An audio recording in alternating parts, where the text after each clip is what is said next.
If you're not weird, you're not noticed. This aphorism could not have been better suited to describe Emily Lisova. At first sight, she made an impression of an unusual young person. Bright appearance, confident look, model gait. But it was worth getting to know her better, as it became clear that in addition to the shiny wrapper was not quite standard content, a personality prone to unexpected and even marginal actions. With her, people felt like they were on a powder keg. She could pull a stunt at any moment and then deal with the consequences. Everybody got hit. She was hit by a car with her temper. Rarely anyone could stand to hang out with her for more than a week, and even her old friends took weeks to overdose on her eccentricity. "Oh, Emily, you and I are going to get into trouble," Ashley would say from time to time, either jokingly or seriously. Ashley was one of her few regular friends. The rest were occasional visitors and, consequently, quick to leave. "You're going to get us into a nunnery. And Ashley, you're an idiot. We only live once," said Emily, laughing. "To die. So to die with music, to rob, so to rob the bank, to love the king. If you live like a gray mouse and fear even your own shadow, then what is the point of such an existence? What will you remember later, when you're at the end of your years?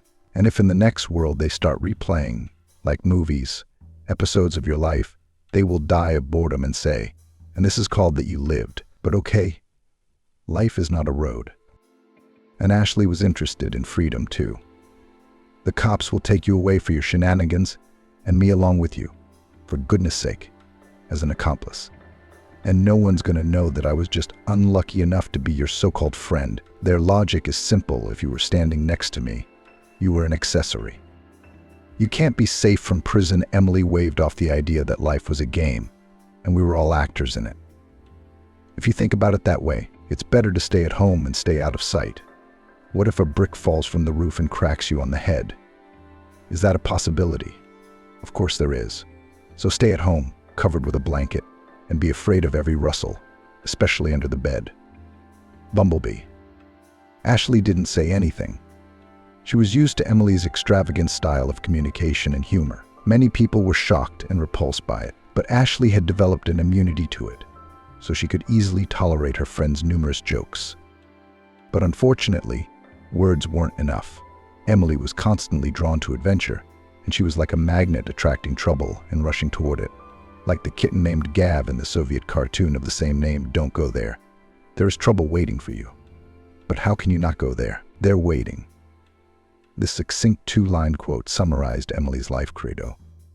For his tendency to adventure, Emily once paid the price. She liked to live beautifully, on a wide leg, and money for all the desires she, of course, constantly lacked. Therefore, Emily had to spin like a squirrel in a wheel and go to all sorts of tricks. For example, she did not disdain to steal in large stores and markets, where it was possible, lingering in the crowd to take away various small things.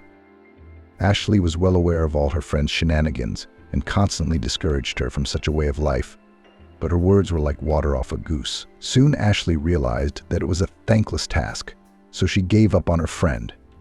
It's her life, so let her do what she wants with it. You're not a little girl, Emily. You'll be caught stealing someday, and then you'll know where the crawfish are. There'll be an end to it, Ashley urged her friend for the umpteenth time. Oh, Ashley, you're always grumbling like an old woman. Emily rolled her eyes to the sky, showing how much she was sick of her friend's advice. Ashley, do you feel sick? I'm not forcing you to do this, so don't, my dear. Relax. Enjoy yourself. Being your accomplice and covering up crimes is a very dubious pleasure, Ashley said. Don't tell me how to live my life. Just help me out financially. And if you can't help me, at least don't stop me from living the way I like. I don't want to interfere with your life with my advice. I might if I had a temper like yours. You can never pass by without making some unwarranted judgment. I'll figure it out without you telling me what to do. So save your advice for your future children. When you have kids, you'll be the one to set them on the right path. Every single day from morning till night. And if you like, you can read them a story instead of a story all night long. In vain, Emily wasted her efforts. All the exhortations and warnings of her only friend were ignored by Caitlin and passed by her ears. She continued her reckless behavior. But one day, Caitlin had gotten her hands on something too valuable. She decided to steal dresses from an expensive boutique that she didn't have the money for. However, her plan failed because the boutique had not only security guards but also surveillance cameras, including hidden ones. Caitlin acted according to the usual scheme. She brought a bunch of different things to the fitting room and carefully removed one of the dresses from the hanger, hiding it among the things she had brought.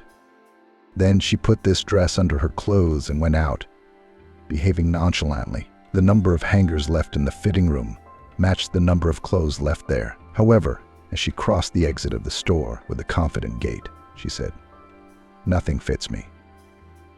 What a terrible assortment. There's nothing to choose from. A security guard caught up with her on the street. "Young lady, please go back into the store." "What's the matter?" Caitlin asked with contrived indifference, immediately tense with a premonition of trouble. "Come with us and you'll find out," the guard replied evasively, not wanting to scare her off prematurely. "Look, I don't know what kind of fun you're having in there, but I don't have time for this. If you don't explain why I have to go back to the store, then I don't have to." Caitlin was indignant and aggressive. She herself slowly backed up to run away. Noticing this intention, the security guard roughly grabbed Ashley by the elbow and dragged her towards the store. She tried to break free, but he had a dead grip on her.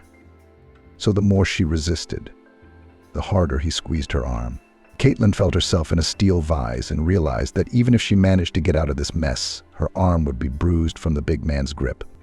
That meant she wouldn't be able to go out in short-sleeved clothes for at least 2 weeks, because she wouldn't be able to hide the bruises with foundation. "Let go of me," asshole, Caitlin yelled, trying to fight off the guard. "Are you going to break my arm now? I'll report you to the police. People, are you seeing this? This big guy attacked me in the middle of the street and is dragging me to who knows where. Somebody call the police." But her exertions were in vain. A couple of minutes later, they were already in the store, and in another 10 minutes, the police arrived there, called by the sales clerks on the instructions of the boutique owner. Arriving police officers interviewed the sellers and security guards, watched the video footage from the cameras, and, based on the data obtained, decided to conduct a personal search of the buyer. "Now you will go to the fitting room together with our employee and 2 witnesses. There we will have to check what you have under your clothes," the operative said, in a mundane tone, as if asking her to go to the bakery for bread. "Are you guys out of your depth in there?" Caitlin exclaimed indignantly. "I'm not taking my clothes off." "Unfortunately, you have no choice. Either you will do so now voluntarily, or you will be detained for resisting officers, and a body search will still be conducted on you, but under different circumstances." There was nothing else left but to fulfill what was required. Of course, under her clothes they found the dress she was looking for, and the employees of the boutique identified it as goods from their store. The search by police officers. The results of the search, the testimony of witnesses, as well as the owner of the boutique, who had arrived by that time, recorded. This became, along with the camera footage, key evidence of Ashley's guilt. Since the crime was obvious and Ashley had no money for a good lawyer, her case quickly went to trial. There she was sentenced to 5 years in prison, with serving time in a penal colony of general regime. The stolen dress turned out to be very expensive. As it was found out later during the investigation, it was from the latest collection of a famous fashion designer. The fact that Caitlin in fact did not have time to use it, and it was returned safe and sound to the owner of the boutique after the trial, the court did not care. "The defendant has the last word," said the judge sternly. A woman of indeterminate age with glasses who looked at Caitlin like a boa constrictor at a rabbit. "I am very remorseful for what I have done. If I had been given the chance to relive that day, I wouldn't have done it. What happened was a great lesson for me. Please show me leniency and don't send me to jail," Ashley sobbed, looking into the judge's cold eyes that showed no sympathy. Her tears did not move the prosecutor or the judge. She was given almost the maximum sentence possible under the relevant article. That damn boutique had gone through Ashley's life like a bulldozer from the moment she'd seen those damn dresses. Everything had gone wrong for her. Her crazy luck, which used to be the envy of many, had hit a concrete wall and shattered into small pieces that couldn't be put back together. First of all, Caitlin was caught red-handed, which is saying a lot. How many times had she pulled this stunt and everything went smoothly. Sometimes she'd take out several outfits at once, and here was one translucent dress for a fabulous price, as she'd learned from the investigator. I caused damage to a businesswoman in the amount of 300,000 rubles. It's a piece of cheap toll, not a dress. Its price on market day is 2,000 rubles, including tailoring, Caitlin exclaimed when she heard the sum. The victim provided a certificate that this dress was from the latest collection of a famous designer, made in limited quantities. Only 10 pieces. One of them was sold in the boutique from where you stole it. Here is the average market value of the item. If you have reason to believe it's overpriced, you can appeal. But I have no reason to doubt the reliability of this data, the investigator replied. Second, when she decided to go to Plan B and negotiate with the store owner, it was a grumpy Barrett, pumped up on silicone and Botox. She wouldn't even listen to Ashley. What do I need this dress for now? Who's going to buy it after you? It's a designer exclusive thing, not your consumer goods. You wouldn't dream of such things. But I just came out of the store wearing it, Caitlin tried to explain. Are you really that dumb, or are you pretending to be? People who can afford a dress like that wouldn't even sit next to you. But no one knows about it, though Caitlin put in. No one knows. All the clerks, the customers in the store, the security guards, the police, the prosecutor's office, the lawyers, and the court. And you call that no one knows? The owner of the boutique came running in. If the owner had been a man, there wouldn't have been a problem. Ashley acted as bait for men, and they flew to her bright light like moths, happily burning their wings. But because of her difficult character, no one stayed long. To burn in a blazing fire to the ground is not too pleasant. Unfortunately, it was impossible to come to an agreement with the owner. The woman was adamant and was not going to forgive Caitlin's deed. Hey, Austin, I saw boots like that today. I didn't have enough money, Caitlin exclaimed, pouting her lips and making eyes like the cat from Shrek. And how much are you short? Austin sighed. Just little things, just $100. Caitlin exclaimed, flapping her fluffy eyelashes, framing her angel eyes. Wow, that's great. Austin whistled. How much did those boots cost if you don't have $100 on them? Austin, their brand name. Caitlin exclaimed, genuinely not understanding how anyone could ask such stupid questions. And Austin had to splurge. But soon he realized that the only thing he needed from relationships with women was money. Lots of money. She needed a lot of money to fulfill her wants and needs. She wasn't looking for love or intimacy. She was looking for financial independence and the ability to live the life she wanted. And when Austin got bored with this one-gate game, he disappeared and someone else took his place. No place is empty. Thirdly, the investigators and assistant prosecutor involved in the case, as well as the judge, were women. Thus, the fate deprived her of even the slightest chance of relief. That's how sweet Caitlin ended up in prison with all the consequences. When she was transferred from the detention center to the colony, Caitlin, having watched foreign movies, thought that she would quickly build up the local prisoners and earn authority. But she was out of luck again. On her first day, she hooked up with dangerous female criminals. Why aren't we saying hello? Are we not human? One of them asked, addressing Ashley, who had just been brought into the cell. New girl, I'm talking to you. I wish health only to those whom I know and respect personally. Caitlin answered rudely and looked at her defiantly. Oh, so, in your opinion, we don't deserve respect, and we don't need health either. Did you guys hear that? We've got someone in trouble, she said, jumping off the bunk where she'd been lying and walking slowly, as if dancing, toward Ashley. Why don't you say something? You got your tongue out. What's it to you? Don't you have a tongue of your own? You'd better watch yours. You're not making any sense. You're snapping at me, aren't you? She looked me in the eye and said angrily, and you're wrong. If you don't want to treat us, I'll have to teach you some sense. The prisoner gritted her teeth and grinned. She whistled in a friendly manner, and two more sturdily built girls came to Caitlin at once, whose appearance was unrecognizable as female.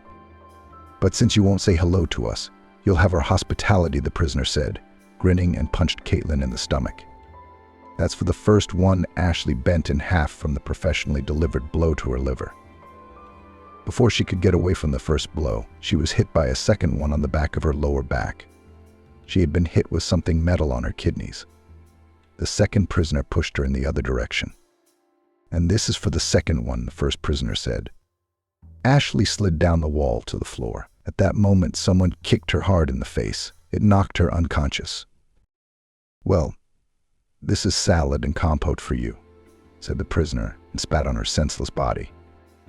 After such a warm reception, Ashley was taken to the prison hospital. When she recovered a little from her injuries, she discovered that one of the doctors in the hospital, her former lover, Michael Campbell. Their relationship in the past was quite spicy. How many hot days they spent together. Just thinking about it made her dizzy. Then she left him for a rich man. Michael didn't show it in front of anyone, but when they were alone, he looked at Ashley meaningfully, and she felt like he hadn't forgotten her, but he didn't want to talk to her for some reason. "Probably embarrassed that I'm a prisoner now," Caitlin mentally reassured herself. But when she was called to his gynecology office for a routine checkup, Ashley didn't know what to think. She was worried for good reason. As soon as she entered, he locked the door and began stripping down to his waist. Ashley shouldn't complain, he threatened, buckling his pants belt when he was done. "Even if you tried to say something, no one would believe you. You're not a human being to them now. You're trash, which means you can be treated accordingly." Caitlin felt like garbage now. She wanted to take a shower to wash off the filth, but even that innocent pleasure was denied her now. In prison, one could not bathe more than twice a week, only on days designated by the administration. Caitlin prayed and hoped that this incident had been a one-time revenge for what she had done to Michael, and that it would not happen again. Apparently, God had indeed heard her prayers. She was never called back to the gynecologist again, but a month later, Ashley had another problem, a delay. Her period didn't come for the next month either, plus nausea in the mornings. When Caitlin stood bent in half by the toilet for the 10th time that morning, her cellmate couldn't take it anymore. "Look, didn't we book a concert without requests? Why do you give it to us every morning?" Caitlin didn't understand her. "Here's the tight what we got. I say, are you by any chance pregnant? If so, why are you in our cell? Or did you stupidly not tell anyone?" "No, I'm not pregnant," Caitlin replied uncertainly, though she was beginning to doubt it herself. The last time she'd had anything was over 2 months ago. And with Michael, they definitely weren't using protection, so she could very well be pregnant. What a twist. That's all it took to make her happy, Ashley thought. But then she realized she could use the situation to her advantage. She would apply for parole, citing her pregnancy, and ask to be transferred to a special cell for pregnant inmates. The examination confirmed the pregnancy. The term is about 2 months plus or minus a week. The gynecologist's report that day allowed Ashley to get a leniency. She was transferred to a special cell for pregnant women. Pregnant cellmates were less dangerous because of their position, so it was better for them to be together, away from the other prisoners who could harm even the future mother out of jealousy or envy. From the first day, the cellmates had been leering at Caitlin when they heard about her privileges. "Did you hear our rat is moving to the maternity cell?" Barrett asked loudly to her friend Jessica. Emily on her tail brought word right away, confirmed an inmate named Hawkins, whom everyone called Carrot for some reason. She runs to the warden, reports everything to him, and then here she spreads what she hears. Emily heard about our rat's interesting situation and the favor she's entitled to. Fooled Jessica. The other 2 rats around her, Melissa and Sarah, said, so they were called Melly and Sari. If Caitlin had behaved differently when she first arrived, she might have been called differently. But after that incident, Melly had called her Rat, and that's what everyone had been calling her ever since. At least that nasty trio did. So Caitlin was happy to pack her things to move to the special cell for pregnant women and new moms. Better to listen to babies crying from morning till night than insults and sneers just from the cell for Jessica, Sari, and Barrett. Caitlin finally breathed a sigh of relief. Here she would no longer be harassed by Melly and her henchmen, and she soon discovered another plus. Pregnant and nursing women were fed much better than the regular prisoners. Mothers-to-be and those who breastfed had more vegetables, fruits, and vitamins in their diets, and they worked much less in the local garment industry. So, while battling morning sickness in drugstores, another 7 months flew by. Caitlin never told anyone who the father of her unborn child was, not even to him. But after giving birth to a healthy baby girl, she applied for parole again. And this time the warden, who sympathized with Ashley, because she reminded him of his daughter who had died in a car accident, supported her application and gave her the best possible characterization for the court. A few months after the petition was filed, the warden called Caitlin to his office. "So, do you want to go free?" he asked Ashley, who entered his office. "Yes," Caitlin answered honestly. "Then your petition has been granted. Go pack your things and go free with a clear conscience," the warden informed her with a fatherly smile. "Oh, thank you so much," Ashley exclaimed. "Goodbye." "Goodbye. And don't ever come back to us again," he exclaimed sternly. Having received the coveted parole, Caitlin wrote a farewell letter to the warden, telling him what the doctor had done to her, adding that he could have the child for himself, as she refused to take with her a baby girl born under such sad circumstances. Thus relieved of her burden, Caitlin appeared in the evening on the threshold of her parents' house. The old mother had not expected to see her daughter home so early, and looked at her confusedly when she opened the door. "Daughter's here," drunk Caitlin blurted out, smiling to lighten the mood. "Mom, why are you frozen on the doorstep? Why don't you let your daughter in? Or aren't you happy to see me?" The mother only now believed the reality of what was happening and fussed. "Oh, what am I really? Come on in, daughter. Of course, I just wasn't expecting you so early. My lawyer told me not to expect you before 5 years, said there was no reason to reduce the sentence." "Oh, mother, you'd listen less to that skank. He'd sell his own mother for a penny, and he won't lift a finger for free. That's how he wanted to get money out of you. Like there's no grounds for parole right now, and we need to do something to make them appear. And he can help with that." "It's classic," Caitlin replied. "I don't have the money." "Daughter," the elderly mother sighed bitterly. "And if I did, God knows I wouldn't regret it. I'd give every penny to the lawyer if he could help you." "And it's a good thing he didn't," Caitlin retorted. "Otherwise I'd have thrown it away giving it to that bastard. He wasn't doing it for me, he was doing it for himself. These jackals do nothing but go around to the grief-stricken relatives of convicts and hint that they can do something to get something last. And once they get the money, they're done. Do you know how many such stories I've heard?" Returning home to her elderly mother's modest apartment, Caitlin found herself back at the beginning of her journey, only now with a lifelong stigma. What should she do? Where to go? Caitlin tried the unemployment office, and employers seemed willing to hire her. But as soon as it came to a background check, she was told the same thing: "Sorry, but we are not ready to offer you a job at the moment."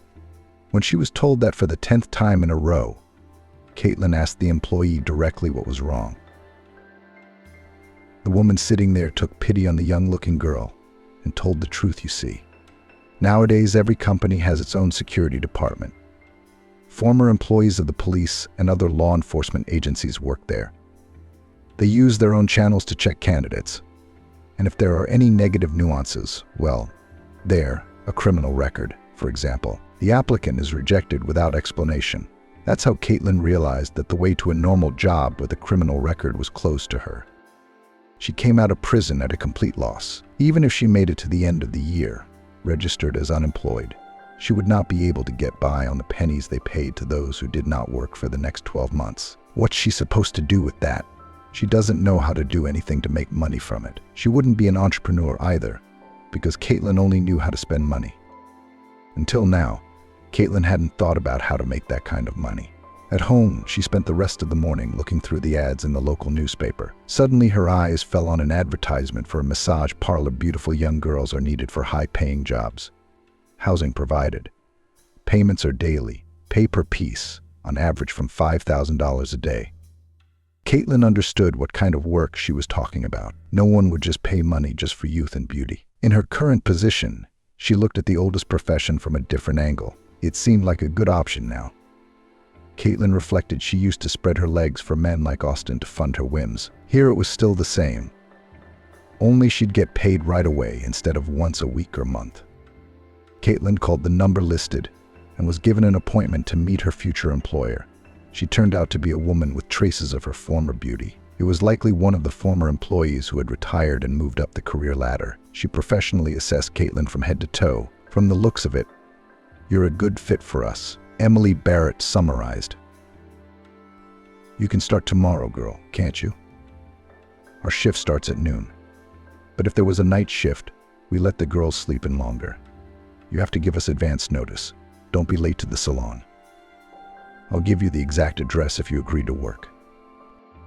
"And what would my job entail?" Caitlin asked, deciding to play dumb. "The girls who come here know exactly what it's about," the underground brothel owner hissed, enunciating the words clearly. "If you don't know what they do here, why did you come?" Caitlin answered nothing, as she understood everything perfectly well from the beginning. She had no choice, so she agreed. Soon she moved into the rooms behind the massage parlor.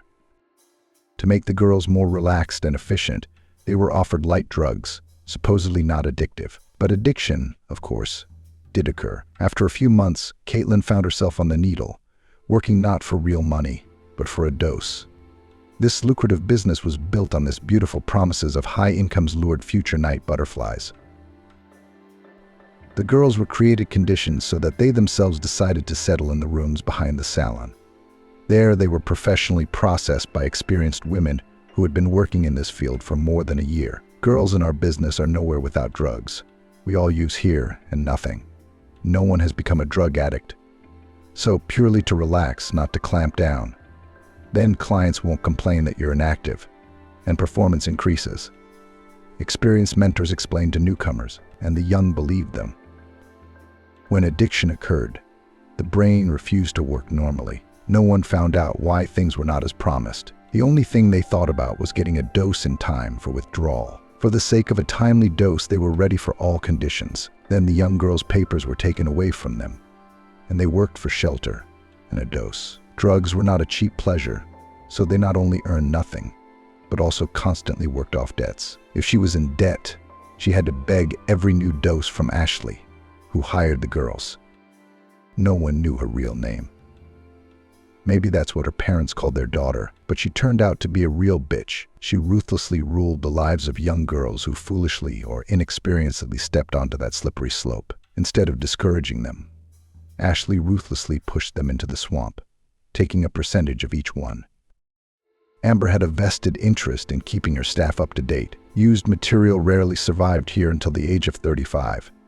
And if they did, they were sent away. At that age, cheap prostitutes looked already at all 50 and were not in great demand, unless a recently released prisoner would order one, if there were no others. It was costly to keep prostitutes with little work.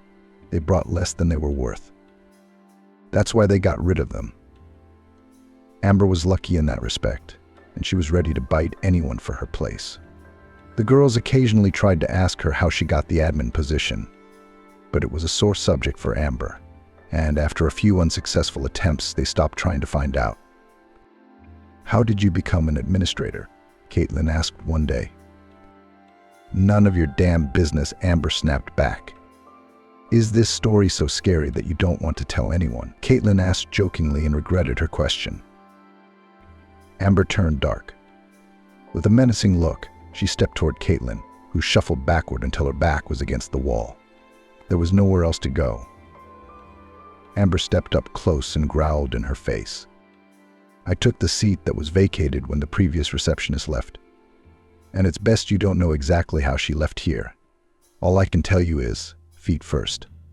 She was just like you, asking too many uncomfortable questions. Any more questions?"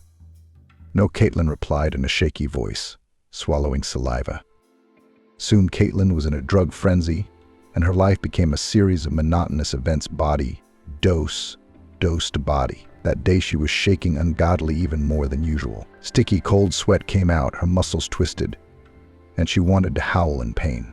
Her blood pressure was off the charts. Her eyes were watering. Her heart was racing. My joints were twisting unbearably. My veins were pulling. This was the payoff for the brief euphoria. Caitlin realized that she wouldn't make it to the morning in such a state.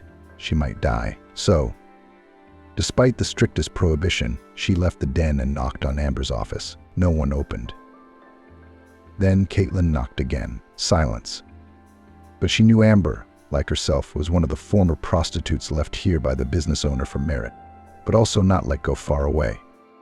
Caitlin realized that Amber hadn't opened out of spite and began hammering desperately on the metal door with her fist, not noticing the pain. After a few minutes, the door opened and Amber's disgruntled face appeared in the doorway.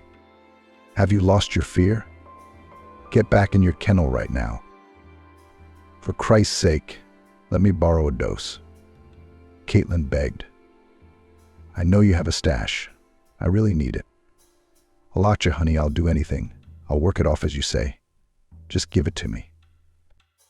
"Even if I do, it's not for you," Amber cut her off. "You owe so much you're already working off the rest of your life. And you also have a conscience to beg in the middle of the night. This ain't no church.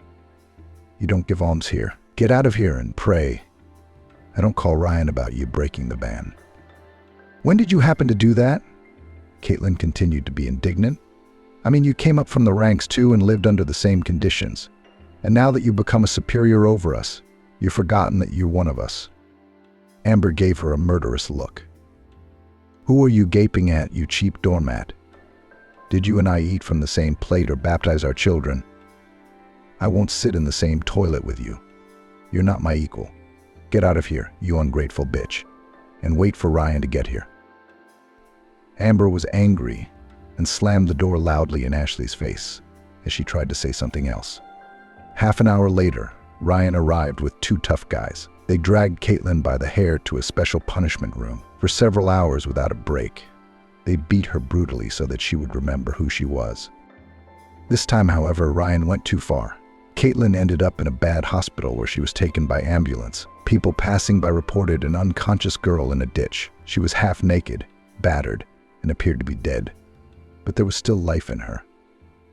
The God Caitlin cried out to did not send her a deliverance death. Caitlin, miraculously alive and almost hopeless, was confined to a hospital bed. Ashley's recovery was short-lived. She spent more than a week in a medically induced coma, which doctors put her in to ease her suffering. Ashley suffered multiple broken bones, a broken rib punctured a lung, but doctors fought for her life. My God, who did this to this poor girl? The orderly asked the nurse. What's there to feel sorry for her for? A prostitute and a drug addict. You can see she's beaten up. The nurse was indignant. After examining her, the doctor said it's all ruined in there, even if she was a prostitute. So isn't she a human being? The nurse marveled at her colleague's callousness. Maybe she was held by force and put on drugs so she wouldn't escape. I saw a TV program. They told stories that would make your hair stand on end. Oh, Liuba, you're naive, laughed the nurse. You see criminals everywhere. They go there themselves for easy money, and then they start taking all sorts of nasty things. The drugs probably keep them energized, ready to work. And you've already come up with the script for a tear-jerking melodrama. Let the girl come to her senses and tell us what happened. By the way, we have missing persons reports for girls with this appearance. People are coming today for identification, so we need to clean up the ward well. Orderly Luba shook her head. What a man. He knows that the girl is wanted as a missing person, but he says that she herself became a prostitute and a drug addict. How many of these girls all over the country are desperate and go down a crooked subpath to earn their bread? And then maybe they'd be glad to get out, but they can't.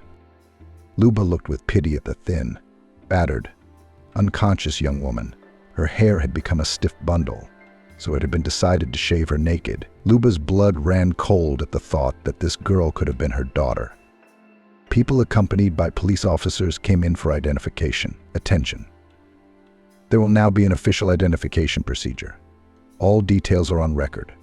Look carefully at the girl lying here. If anyone recognizes her, report her at once. She has a rare blood type with 0 rough factor. It might help you somehow if you knew for sure that the missing person had the same type.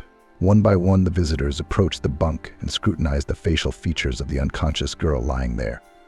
They all looked at that haggard face with hope and began to cry with disappointment, because this girl was not the one they were looking for. Finally, it was the turn of the old woman who lived in the corner. The nurse helped her to approach and supported her so that she would not fall senseless. Losing her last hope, like the others, the old woman raised her trailing eyes and looked at the patient. One quick glance from Lucy Stewart wasn't enough for her to recognize her daughter. "My God," Ashley, the elderly mother, gasped and clutched at her heart. "That's my daughter. Citizen policeman, that's my daughter. The Lord heard my prayers and gave me back my child. Praise the Lord." "Citizen Stewart, are you sure that the girl lying here is your daughter, Caitlin Jason Ashley Viktorovna, who disappeared a year ago?" The police officer interrogated for the record. "Why do you think I don't recognize my own daughter?" "Lucy Stewart, answer clearly in one syllable to the questions you are asked. This is for procedural reasons. Do you confirm in the presence of witnesses that the girl lying in the hospital bed, whose identity has not yet been established, is your daughter Ashley Viktorovna, whose disappearance you reported to the police a year ago?" "Yes, I do," Caitlin's mother replied quietly. "The witnesses, please record this fact by signing your signatures in the protocol of identification. Lucy Stewart will need your autograph here too. The rest of you, please sign the form as participants in the box below the protocol." A few days later, Ashley was brought out of her medically induced coma and opened her eyes for the first time in a long time. As Caitlin struggled to lift her heavy eyelids, the sunlight blinded her unaccustomedly. She had to squeeze her eyes shut. Then she brought her palm to her eyes and covered her eyelids with it. She tried again, and this time it didn't hurt so much, but her vision was still unfocused. Objects blurred in front of her, and she looked around, not realizing where she was. She finally made out someone calling her name through the absorbent cotton, turned toward the source of the sound and saw a large blur sitting in a chair beside her, clearly saying something to her. "Ashley, daughter, thank God you've come to your senses. How are you feeling?" Caitlin heard. She continued to stare at the talking colored spot. After a couple of minutes, the image became clearer. It was her mother. "Mom, how did you get here?" Caitlin was surprised. "My daughter, I visited you every day, waiting for you to come to your senses. And now God heard my prayers, and you finally opened your eyes. You can't be here." Caitlin suddenly blurted out, looking around warily. "If Ryan or Amber sees you, you and I will both be in trouble. Leave now and don't come back here again." "Daughter, how could you do that?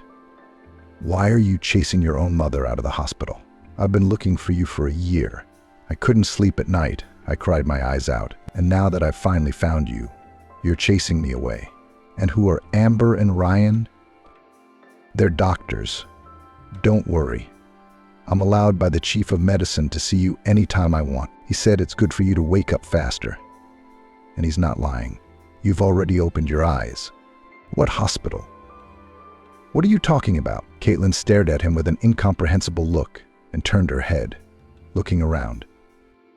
"Daughter, you were brought to the hospital by ambulance 2 weeks ago, barely alive. They did some surgeries, and then you were in a coma. You've just come out of it now," her mother explained. Caitlin tried to recall the last events she remembered. Vague images came to her eyes. Here she was being dragged by the hair to the Red Room, where the guilty were punished. Here she was being taught another life lesson by Ryan and his team. Caitlin's blood pressure immediately skyrocketed at the mere memory. For a moment, she just blacked out, and with her horrified consciousness, she thanked God sincerely for his mercy. And then darkness. She remembered nothing else. For the first time after these terrible events, she opened her eyes and thought she was in one of the rooms of an underground brothel. It seemed to her that only a few hours had passed. But after her mother's words, Caitlin realized that at least 2 weeks had passed since then. "Where did the ambulance take me from?" Caitlin asked her mother. "Oh, my daughter, some monsters threw you, mutilated and almost naked, into a roadside ditch. That's where you were seen by people driving by in a car. They went to the bushes to pee, and there you were lying there. So they called an ambulance. Thank them for that. God bless them. They could have been scared and not said anything. Then the doctors wouldn't have had time to save you. The nurse told me in confidence that everyone thinks it's a miracle you made it. A little more time, and you would have given your soul to God. So you were born under a lucky star, baby." That's a hell of a lucky star, Caitlin exclaimed in despair. I'd rather be dead than wait for someone to come and kill me. Who's going to come after you? Lucy Stewart splashed her hands. Who would want that? Oh, Mother, I wish I had your childish naivete. Maybe life would seem simpler then. Those who threw me in the gutter did it because they thought I was dead. And when they find out they were wrong, they'll come to make up for it. Oh my God, my daughter, what are you talking about? Who did you get mixed up with? Mother wailed. Let's tell the police. They'll help you. I know how they'll help, Caitlin smirked. I've seen a year's worth of law enforcement. They're at the top of the list of beneficiaries and bribe takers. They have a fat piece of that dirty business. No one's going to give up that tidbit for me. Don't tell anyone anything and keep praying.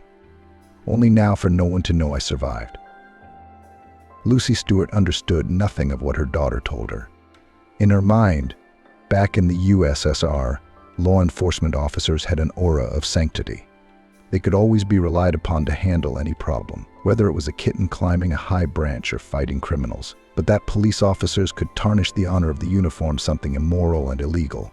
Lucy Stewart could not even in a terrible dream, could not imagine. She wrote off what she'd heard as delirium from trauma or medication. I guess that coma didn't go away from my poor girl, the mother thought sadly. Caitlin didn't care what her mother thought, because along with the return of consciousness came the return of her own personal hell withdrawal. It was impossible to count on a dose while lying in the hospital, and she was once again experiencing the agony of hell, intensified by the numerous injuries. In the free hospital, they even saved money on painkillers, so she had to experience it all live. Her consciousness almost left her from time to time from the horrible pain. In rare, blissful moments, she fell into oblivion. After a while, she began to think she was seeing Michael Kutapau again. Had she ever loved? If she had, it was only with him alone. But she couldn't forget that incident in his office either. And even if she had forgiven him, what difference would it make? After all, it was probably her morbid imagination playing a cruel joke, throwing up familiar images. How could Michael have ended up in a godforsaken cheap clinic? No, it's a delusion. She's already hallucinating, as the girls from massage parlors told her. But in order not to be tormented by meaningless hopes, Caitlin decided to clarify the moment with her mother. Mom, am I just imagining it, or does Michael Kutapau periodically come into my room? Well, remember, I met him when he was a student in medical school. Oh, Michael, of course I remember. He's a good guy. I always liked him, Lucy Stewart replied. Yeah, I've seen him in your room a couple times. He'd bring you some medicine and give it to the doctor. I don't know what they are, but they make you feel better. Thanks to him, he hasn't forgotten us, even though it's been so long. And you left him for some reason. If it were any other man, he'd be offended and hold a black grudge. But this one answered evil with good. Oh, Mother, if you knew how he has already repaid me with virtue, murmured the puzzled Caitlin. Daughter, what did you say? Nothing, Mom. You just heard it. Caitlin resolved to make every effort to remain conscious in time for another visit to Michael Kutapau. For days she had waited unsuccessfully for him to arrive, gritting her teeth, enduring the pain throughout her body. And then, on Sunday night, someone knocked gently on the door of her room. The door opened quietly. Michael stood on the doorstep with a bag in his hands. He tiptoed to Caitlin's bed so as not to wake the other patients. By then, she had been moved from the IQ to a regular room. Well, hello, he said hello and smiled a disarming smile. What are you here for? How did you find me? Caitlin asked tiredly. Forgive me, you fool. I've been berating myself all this time for what I did to you back there. When I saw you that time, I was filled with such anger for leaving me and trading me for a rich man. He told how he couldn't get her out of his mind, took their daughter from the orphanage, and quit his job. Now he worked part-time to provide for his family. Caitlin marveled at her daughter's symbolic name, Hope. I've been looking for you for a long time. Got your mother found out you were missing. Found the detective who was on your case to let me know if there was any news. And then a couple weeks ago he called to say you'd been found. Michael explained that he'd been helping with medication and paying for treatment so that Caitlin would be treated well at the hospital. She chuckled bitterly. Why would you do all that? Do you know the state I was in when they found me? I know, but I can't leave you. You're the mother of my child, and at least for hope's sake, I have to give you a helping hand. You're so right. It's sickening. Who asked for your help? The same hand that gagged me. Please don't, pleaded Michael, painfully ashamed to remember his horrible act. What is it you don't want to talk about? We haven't talked about it yet. Or rather, you have spoken out, relieved your soul, and I decided to leave the madman. It's traumatizing my memories. Now that we're talking about it, let's be honest. Hear the other side now, face the ugly truth. Caitlin, I'm so sorry for what I did to you. No matter how many times I apologize to you, it won't be enough. But what will another apology change? There's nothing. In fact, I can't undo. So I act on the situation. I try to make amends, deal with the consequences. You call a kid consequences. What an interesting word you've chosen. Well done, our fighter. Saved? Too bad I don't have any medals handy. I would have given them to you. I'll have to ask him to buy a chocolate machine. Then I'll be sure to present it with all the honors available in a hospital room. Why would you do that? Michael asked resentfully. I'm doing this out of the goodness of my heart. I sincerely want to make up for what I've done, and I took my daughter because I really want to take care of her. And if I were the scoundrel you portray me to be, would I have refused to take her? Look how honorable we are. Took our daughter so she wouldn't end up in an orphanage. The wretched mother left her at the maternity hospital. Didn't want to take her back with her, you sissy. And then the superhero daddy showed up and saved the little princess from the evil dragon, the state guardianship system. And how did this hero forcibly want to study that same mommy? This is the child of no love. We'll keep silent about that. It's more convenient for everyone, isn't it? Why not love? Michael couldn't take it anymore. Maybe you never felt anything for me, but I loved you. I loved you so much that I would do anything for you. All you had to do was ask, and the whole world would be at your feet. But all you wanted was money, and you didn't want to wait for me to earn it honestly. So you traded me for the first wallet you could find. It was greed that landed you in juvie, and things could have been a lot different if you hadn't left me. Oh, don't get all lovey-dovey and tell me fairy tales. Even if you worked 24 hours a day, 7 days a week, you wouldn't have enough money for my needs. Deal with it.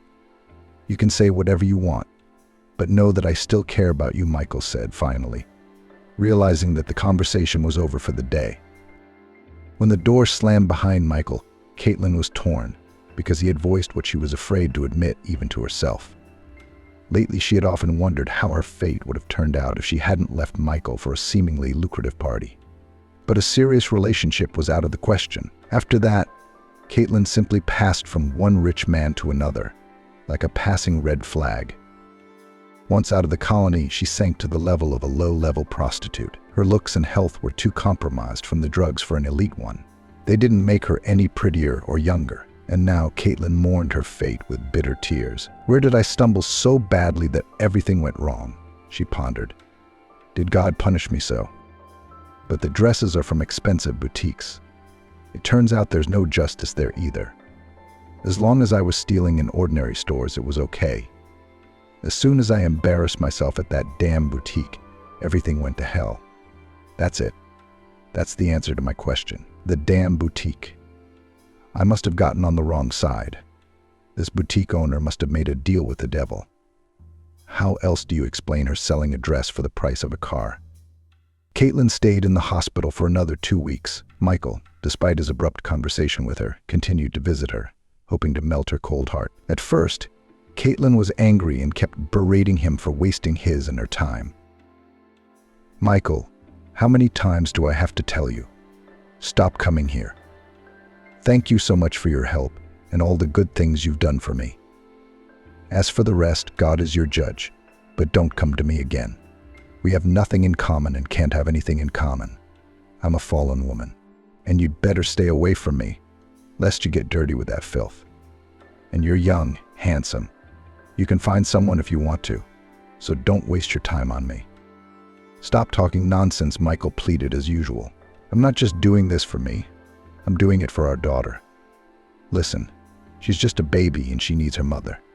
Never can a father replace a mother, no matter how good he is. Soon she'll start asking uncomfortable questions. And what am I going to answer her? And that's your problem, Caitlin replied, trying not to look Michael in the eye. No one forced you to take her out of the orphanage. Thousands of kids stay in orphanages, and nothing. So what if it's one more, one less? It's no big deal. Caitlin, when did you get so callous? Michael asked sadly. You weren't like this before. I had good teachers. Thanks to them, they taught me a lot. I'll never forget their lessons, Caitlin replied with a wry smile. Finally, the long-awaited discharge day arrived. In anticipation of it, Caitlin was excited. She was happy to be out of the confined space more than a year after her fatal mistake of finding a job. At the same time, she was incredibly scared because she had been weaned from the big world and would have to get used to it all over again. Her attending physician entered the room to give her a pre-discharge briefing. Caitlin, we're discharging you because we've done everything we can on our end. But you need good rehabilitation as well as specialized treatment in a drug rehab facility. After the doctor left, Caitlin stood at the room window for a long time. The sunny September evening was coming to an end, filled with a special warmth and coziness.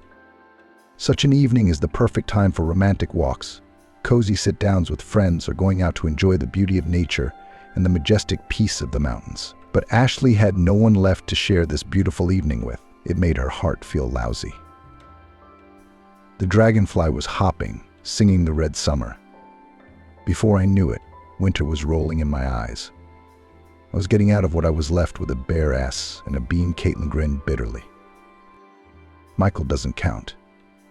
The more insistent he tries to sneak into my life, the more I want to kick him out of there. After everything that's happened to me, I highly doubt I can let anyone get too close to me. Not right now, anyway. Caitlin went to bed with those thoughts and woke up the next morning, determined. She needed to find some meaning for her existence.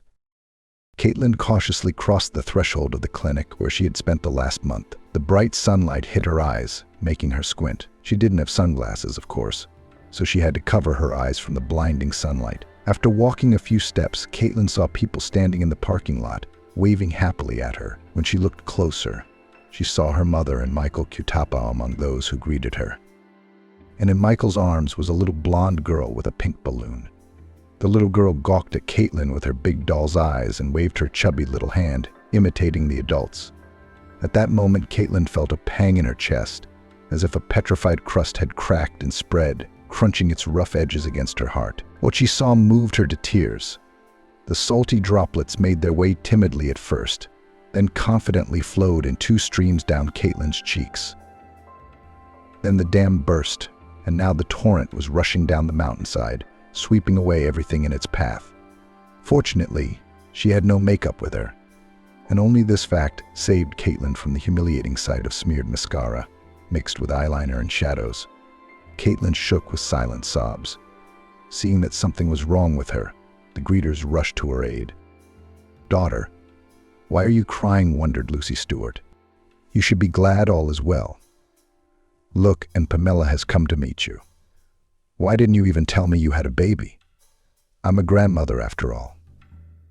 "Mom, I couldn't lift myself up. Where else am I supposed to pull a baby?" Caitlin waved her mother off. "A boulder to raise. I left my daughter with her father. Figured he wouldn't leave his little blood child to fend for herself. And you see, I was right.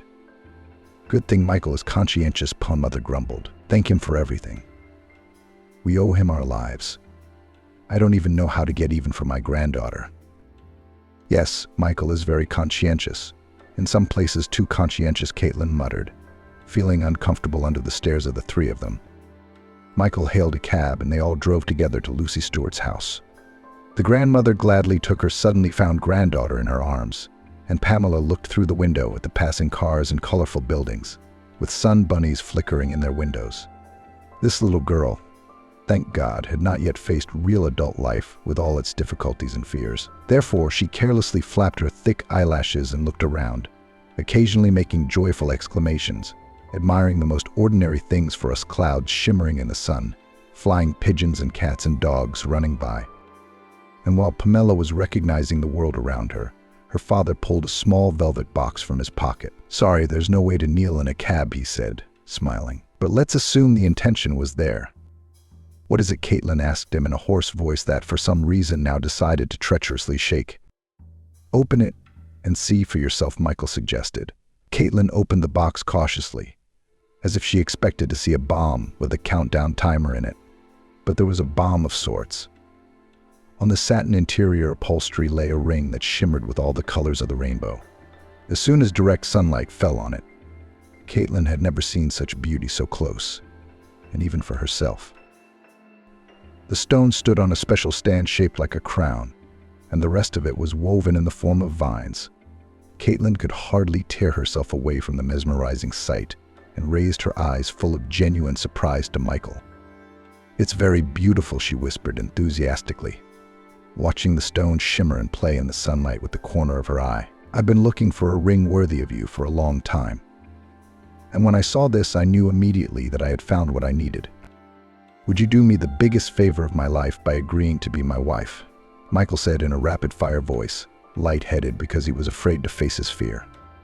Caitlin remained silent, continuing, quite like Pamela, to examine the ring.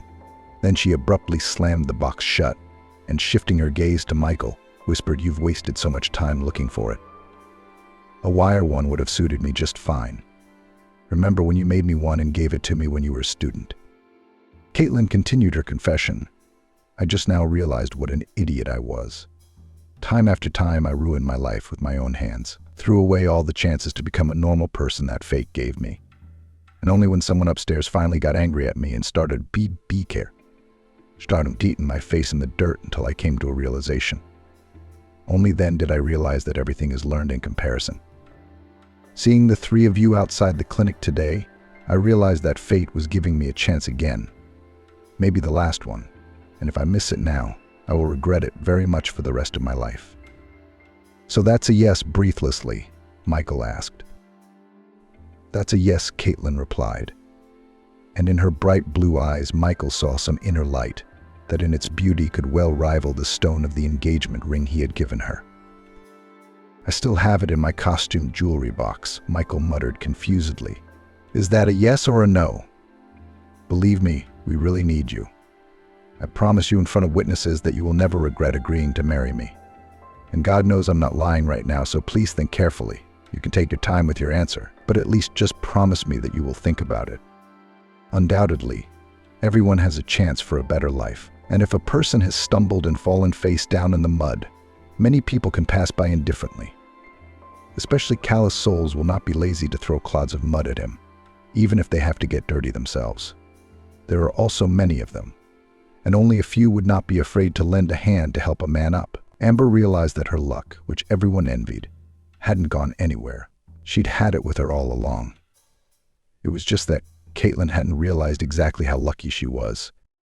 Life had beaten her up pretty badly, shaken the crap out of her, but she looked at the world with sober eyes. She had a mother who had been looking for her for a year, when everyone she knew had long since given up on her and periodically only gossiped and drank to the repose of her soul, rejoicing that they and their children had not had such a share.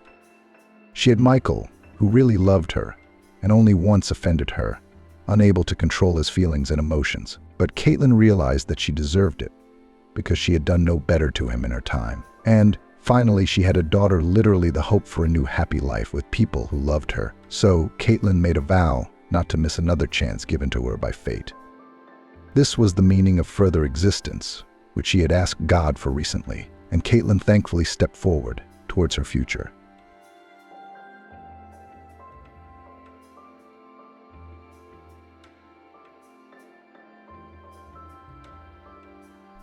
Not having met his wife from the maternity hospital, the husband went to his mistress.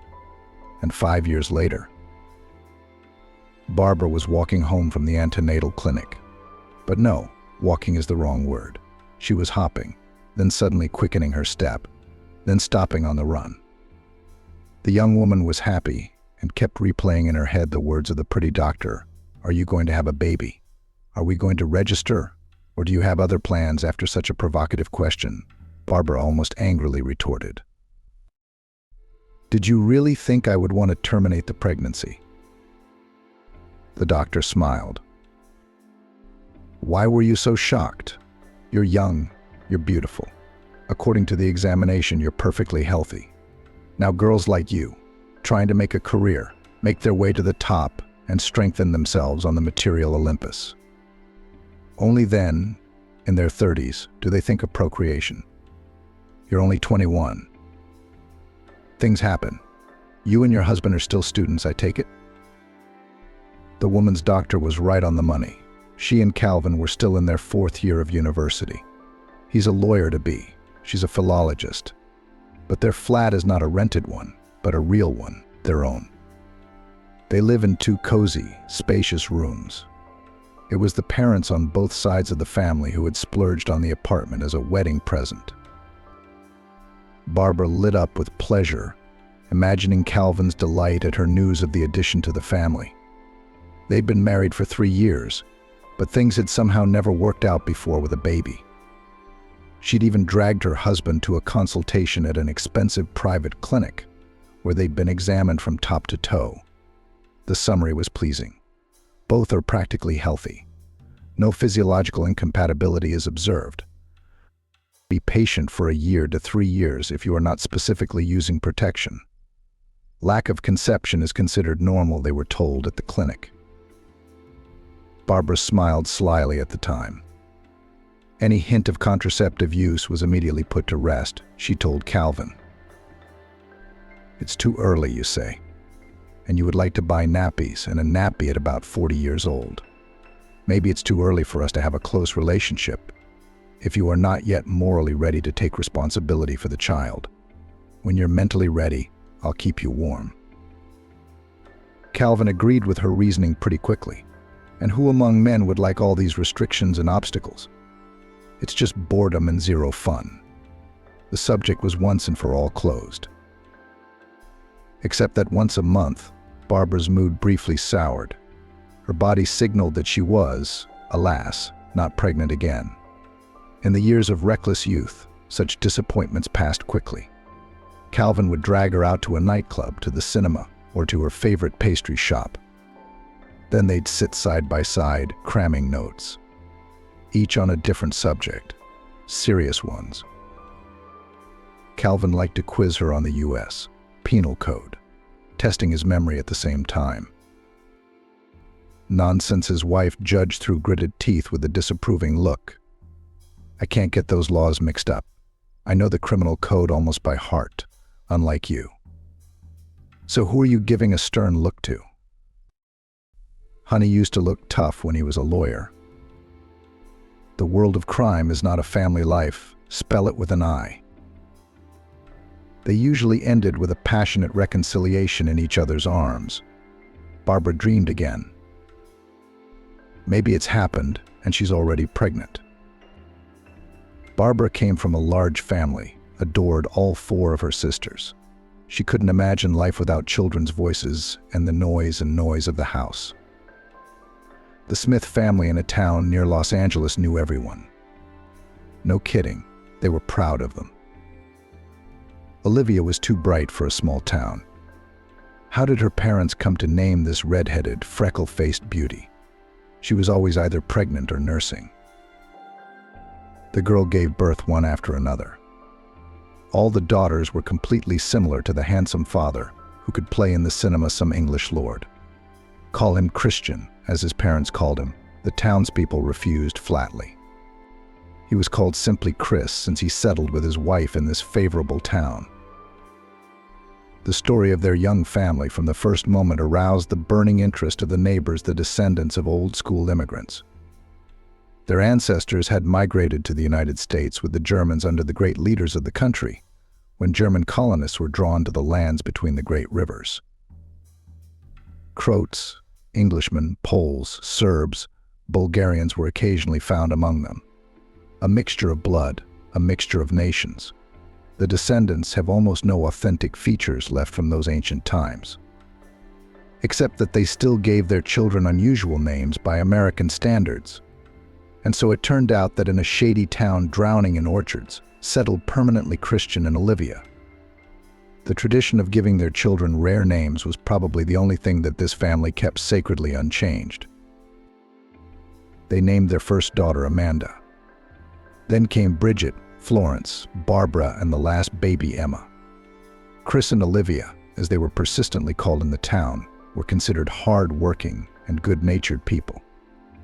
They loved their girls and the land, which gave them rich crops for their careful care. And everything would have been fine and quiet.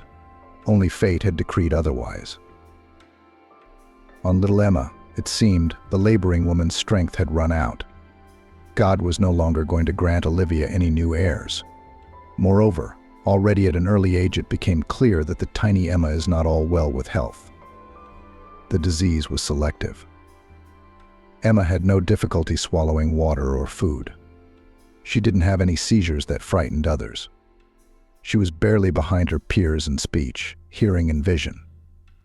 Her fate was weak muscles that did not allow her to move freely according to the inexhaustible childlike energy.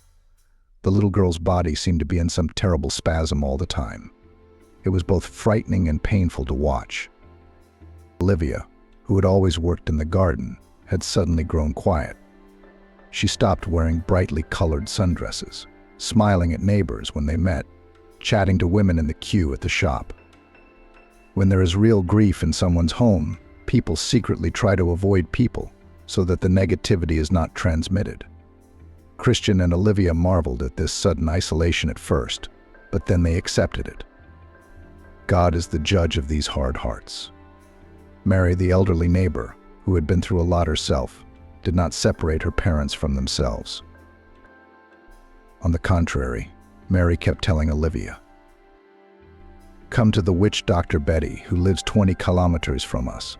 Maybe she can tell you something. What to do with your baby."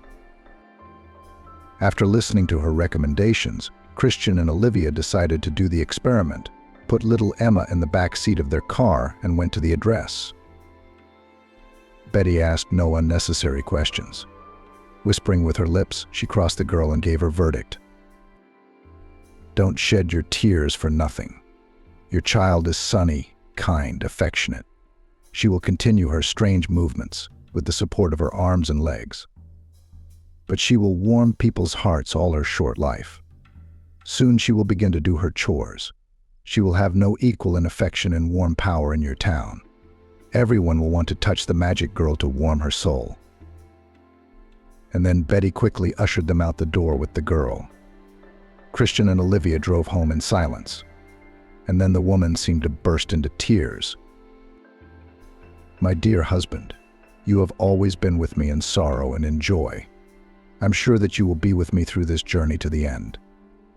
In the meantime, let's bring laughter, joy, and smiles back into our home. Let's raise all of our daughters in love and harmony." Christian and Olivia kept their word. They returned home revitalized. Happy streams flowed down their arms. The trees had already bent their branches, laden with large, fist-sized apples. In the vegetable garden, the unharvested potatoes were waiting for their time. Bright orange carrots nodded with lacy green. The ripe beetroots, grain to grain, fruit to fruit, what went into the cellar, what would go to the market. Barbara's parents had set themselves the goal of raising their daughters to be educated and honorable people, and they were stubbornly pursuing their dream without turning back. Barbara had already pressed the doorbell when the mobile phone rang in her purse. When she heard her husband's voice in the receiver, she immediately made her voice as mysterious as possible and whispered, "Calvin, I have a terrific surprise for you." "You're going to have a sumptuous celebration dinner tonight," Wendy said. And the good news she wanted to tell. She needed something else nice to put her lover in a romantic mood beforehand. But Calvin said that he was busy, running to the skating rink, but by the appointed time will be sure. On the kitchen tiles on the floor, the mum-to-be glides like a waltz.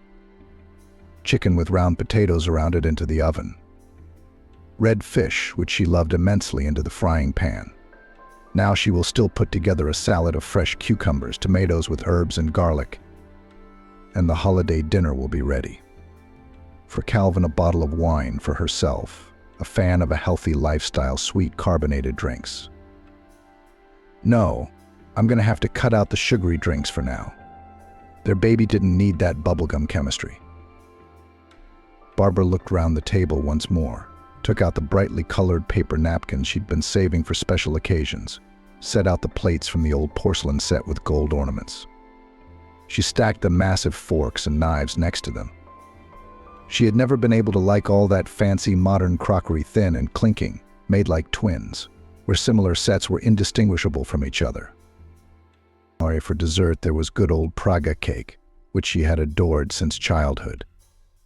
Maybe she remembered it so well because their first family trip to the big city ended with a visit to a bakery, where everyone was bought a large sliced cake Prague, generously poured with chocolate icing. Since then, it had stuck in her memory that where that cake was, there was the happiness of serenity. Barbara twirled around the wardrobe, choosing an outfit for dinner. She wanted to impress her husband's imagination with the news of her pregnancy and her appearance. She was sure that in the aggregate everything would look like fireworks, would strike Calvin to the core, would touch his tender, loving heart. Her spouse did not deceive her expectations. At the appointed time, she heard the keys rattle in the keyhole and hurried to meet her soulmate. "Betty, you look fantastic," Calvin announced to her from the doorstep. "What kind of holiday are we having today?" "What are you all dressed up for?" Calvin asked. "Don't rush, darling, change first. Here are your house slippers." Calvin gradually changed, washed his hands, and went to the table. He thought to himself with annoyance, "I should have at least bought some flowers on the way." Was it for nothing that he had recently started working part-time in a reputable law firm? Now he always had some money. It was not all to ask his parents for pocket money. Of course they won't refuse, they don't count every penny.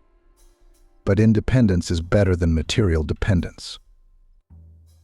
Barbara put the salad on plates, took out a ruddy chicken from the oven, shyly glistening with its fried sides and a halo of golden potatoes.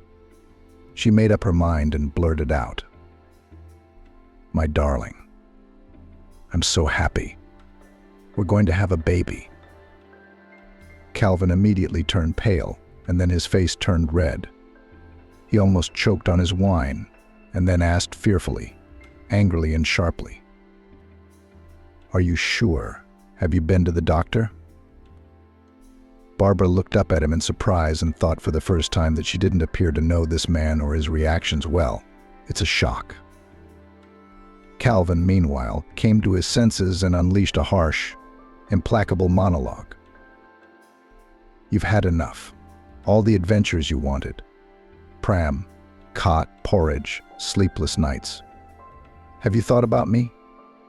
Am I ready to be a dad at 22? I told you to see a doctor and get yourself some reliable birth control. I don't need all this baby stuff here. If you're old enough, go and get an abortion." The young woman couldn't believe her ears. Her husband was saying all these words. Her always courteous, so gentle and attentive Calvin, with whom they had walked side by side until the leather wedding. As recently as 2 months ago, they celebrated their 3rd wedding anniversary. "Do whatever you want. I don't want this baby," he said flatly. "I hate to tell you, but I'm a big believer in the child-free movement. Do you remember the word child-free? That's my credo. If you get rid of that baby, then we'll talk," Calvin said flatly. "In the meantime, I'm going outside to get some air. Your fancy news makes me feel a little sick." Barbara threw her things into her bag, shedding bitter tears. A thought ran through her mind. "That's not my Calvin. It's like he's got a demon in him, making him say all those horrible words. I'll go to my parents for a while, come to my senses, share the good news with them, and he'll cool down and change his mind," she decided. "Otherwise, how can I live with such a weight on my heart? I don't even want to think about what would happen if all this wasn't an accident, but a sudden collapse of my family happiness and my whole life." Calvin sat at the bar in a cozy drinking establishment and couldn't understand how he had found himself here. The subdued light streaming from the beautiful orange fixtures created a stunning, soulful atmosphere. None of the visitors made any noise, nor did they stand out in the general chorus of voices. There was a group of pretty girls sitting right next to Calvin, celebrating something in a small circle of women. Even they, who were clearly already tipsy, were having a lively conversation without attracting too much attention from the men. 200 grams of cognac, Calvin said to the bartender. And a slice of lemon without sugar, please. He drank the amber liquid in one gulp, as if intoxicated. Immediately he ordered another drink. He felt warm inside. He felt that his tongue could hardly move in his mouth. But he was suddenly so anxious to complain to someone that he started talking to the bartender. You see, brother, Barbara and I have always been different. I've never been attracted to any girl before her. Just flings. And she's beautiful, hair black as pitch, eyes gray-green, penetrating as if she was looking through me. A luscious figure. The tipsy Calvin gathered his strength and continued his confession. One thing about her, I never understood what is the passion for these little creatures, always disturbing parents to live peacefully. What nonsense. Calvin was indignant. I want a child and she's driving me crazy with her dreams. At least God was merciful and didn't give us offspring for 3 years. And then I come home today and there's a festive table, wine, my wife all dressed up, eyes shining. I could have expected anything, but not such a sudden surprise from her. She's pregnant, you see. Did she ask me before baffling me with such a freeloader? A ringing silence hung over the table where the pretty girls were sitting with cocktails in their hands. All the girls at the hen party could hear every word Calvin said, and they began to whisper, wondering to whom of those present such words about children were addressed. Only to those who were careless and had no desire to procreate. And he himself would like to live carefree and carefree. The young ladies laughed at first, but then began to go home at once. The mood was ruined. Only Maya looked back at the impolite young man at the door. Handsome, you could make a film as a hero lover. He's a fool when he's drunk, she thought, and opened the front door sharply, catching up with her friends. The time was late. Barbara was sitting at the suburban railway station, where the last train was about to arrive. She hadn't seen Calvin come home drunk and hadn't even noticed the absence of her suitcase. Her husband collapsed on the bed and fell into a heavy sleep, not feeling guilty about the quarrel.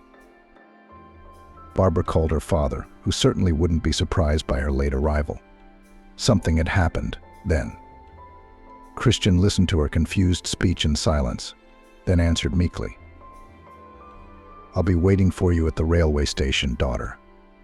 Be careful on the road, and I'll tell Mom that you missed us unexpectedly.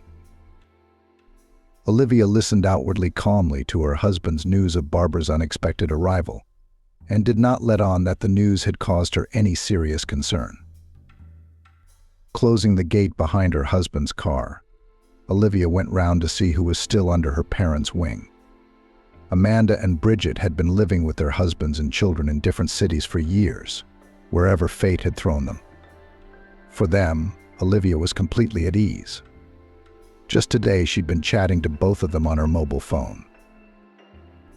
19-year-old Emma was tossing and turning in her sleep, pulling the blanket up to her chin. Florence was quiet and serene in the realm of Morpheus. In her 23 years, she was a sturdy girl with nerves of iron, the first helper in the house and garden for the not-so-vigorous and young Christian and Olivia. The woman lovingly stroked her youngest daughter's shoulder, smiling. My sunshine. Anna. There were no frowning clouds of unhappiness around the boy's neck among all the household. Their trip to Betty's witch doctor had a magical effect on the villagers. Before, they had all tried to pass them quickly. Suddenly Olivia, or Christian, would stop them in the street and say, I brought some goat's milk for Emma, but I've got enough. Where is it going? And you have a special girl. God bless her. At other times, someone would sneak in a bowl of strawberries, a bucket of May honey, or apricots under the wicket. If Olivia was carrying a girl in a wheelchair, no one would turn aside from their path. Then one day an unforeseen event happened. 2 yards away from the Christian family home lived another family with many children. They knew no grief, only there were boys growing up one after another. Their mother, Agnes, worked on a farm. Their father was a trucker. He drove cargo all over the vast country. No one could say how it happened that they went off and climbed up to the barn. After work, grandmother looked after them in the farm, but that time she lost sight of them. They managed to climb up to the high roof without any obstacles. But how to climb back down? They didn't think about it at the age of 3 or 5. Nothing sensible went into their heads. Jump down onto the straw, suggested the eldest of them. To his misfortune, the little one jumped down, and he fell unluckily on his back, breaking his still fragile spine. Agnes, who had come from the cows at the cries of the neighbors, picked the boy up and dragged him to the infirmary. But it was impossible to touch him with such an injury without qualified medical assistance on the spot.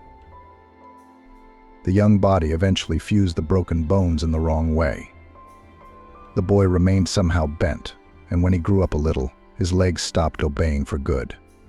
He was taken to the regional clinic, and the doctors there consulted with foreign doctors. The verdict was the same: it was impossible to help the boy. Now he would have to live like that until he was old. Agnes, in her 35 years, turned into an old woman in a flasher, and her husband's temples were thickly grayed. She would look at her son, sigh in silence, and then she would be off again. There was a sepulchral silence in the house. Not a laugh from the younger boys, not a groan from the most crippled child. It was as if everything had died out.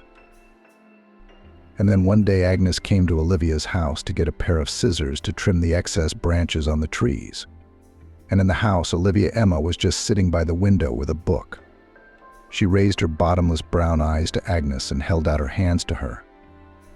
Agnes was surprised. The girl came up, took her hand, and remained silent. And Agnes felt a warmth flowing through her veins and veins. Believe it or not, a heavy stone had fallen from the shoulders of the blameless mother.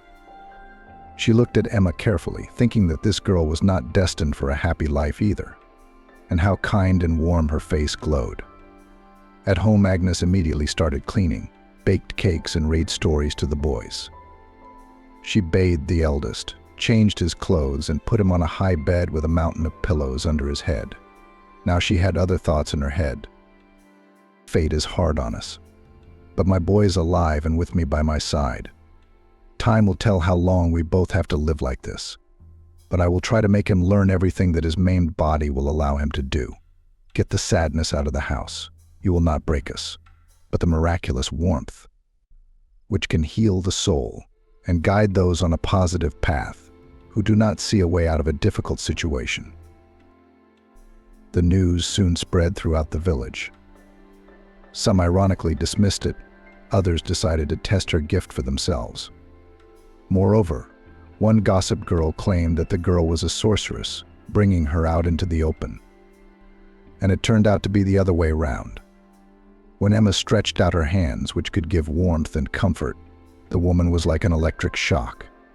And the girl's arms and legs began to twitch so violently that Olivia, who was sitting nearby, was frightened. "Little witch," shrieked Agnes, the experimenter. "You electrocuted me, you charlatan." Emma didn't say anything back. Olivia, on the other hand, was not confused. "That's how I knew I shouldn't have let you in the house." Her neighbor, how many people go to her house? It's never happened before. Her daughter, who had already arrived, stopped her. "Mum, don't. Everything is fine." The girl had never mastered long sentences, but it was always possible to understand her speech. Emma smiled briefly and took another look at the woman who had come for her warmth and added, "She won't come again." It was impossible to conceal any incident in a small village. The villagers believed even more now that Emma was a child with an extraordinary gift for soothing the heart and soul. Since then, her abilities have never been abused unnecessarily. And when they did, they always wanted to be near the sunny girl and soak up her positive energy. Olivia was distracted by the sound of a car pulling up to the house and hurried to meet Barbara and her husband on the doorstep. "Barbara, honey, it's so good to see you. Your eyes are tearful. Is something wrong, daughter?" The woman quickly put the kettle on the cooker, took out from the shelf strawberry jam, vases with biscuits. By the way, why ask about something excited from the doorstep? Maybe their conversation won't be for men's ears. After getting everyone drunk on tea and sweets, Olivia sat down on the edge of the bed next to Emma. "Shall we talk about the good stuff or leave it till morning? The morning is wiser," she asked. Barbara stretched happily under the warm cotton duvet, took her mother's hand, and whispered, "I'll tell you all the details. Tomorrow, Mummy. I'll tell you the main thing: I'm having a baby. I am ready to go through any trials to make this baby come into the world." She said the last words almost through sleep, having time to think. "I'm home. It's so nice here." Olivia smiled understandingly back at her daughter, but she couldn't see anything else. "Here's another one of my blood, soon to be a mum herself. Life flows like a full-flowing river, past steep banks, past flowering meadows, past joys and troubles. One generation succeeds another. No one can stop these laws of being." May had been stirring the sugar in her coffee cup for 10 minutes now, monotonously passing the teaspoon round and round, not even noticing that the flavored drink had long since cooled down. She couldn't get that man in the bar and his words about not accepting children in the family out of her mind, and was ready to announce it to the world. All the way back home, her girlfriends kept telling her he was wrong. Without a baby, a family will always be incomplete. Aren't infertile women the only ones who go out of their way to become mothers? May didn't share their enthusiasm. She liked to take a long look at herself in the mirror in the morning. When all the household had gone to work, she admired her perfect body without a single external flaw. And who needs this huge, ugly belly, turning a woman into a scarecrow, she thought. I could so easily have done without all this torment and ordeal. And who decided that motherhood is a woman's lot on this earth? Nonsense and nonsense. I may see my destiny in being the mate, or better still the wife, of a handsome man like the one I saw in the bar last night, to share his views, to live a life of pleasure together, just for ourselves, the ones we love. What's not a splendid plan for the rest of your life, May said aloud. She had not, of course, announced such a manifesto to the girls yesterday. These friends are already dreaming of a full family with all the consequences that entails. I wonder if that man is a regular visitor to their favorite bar, or was he there by chance? I should go there more often in case our paths cross again, she pondered. After a cold coffee and a piece of cake, May hurried to the university. Her diploma defense was in a few months' time, and her thesis report had nothing in it yet. She was going to get an earful from her supervisor. At 7, Calvin was awakened by the insistent melody of his favorite song. The lead singer of the band, with a strained, squeaky voice, right next to his ear, kept repeating, "You hate." God, he thought, waking up with a hangover, I wish I hadn't learnt German at school and university. The obvious translation wouldn't have got on my nerves then. The song was his favorite track. That's why he put it on his phone to his mum's call, as he lovingly called the woman who brought him into the world.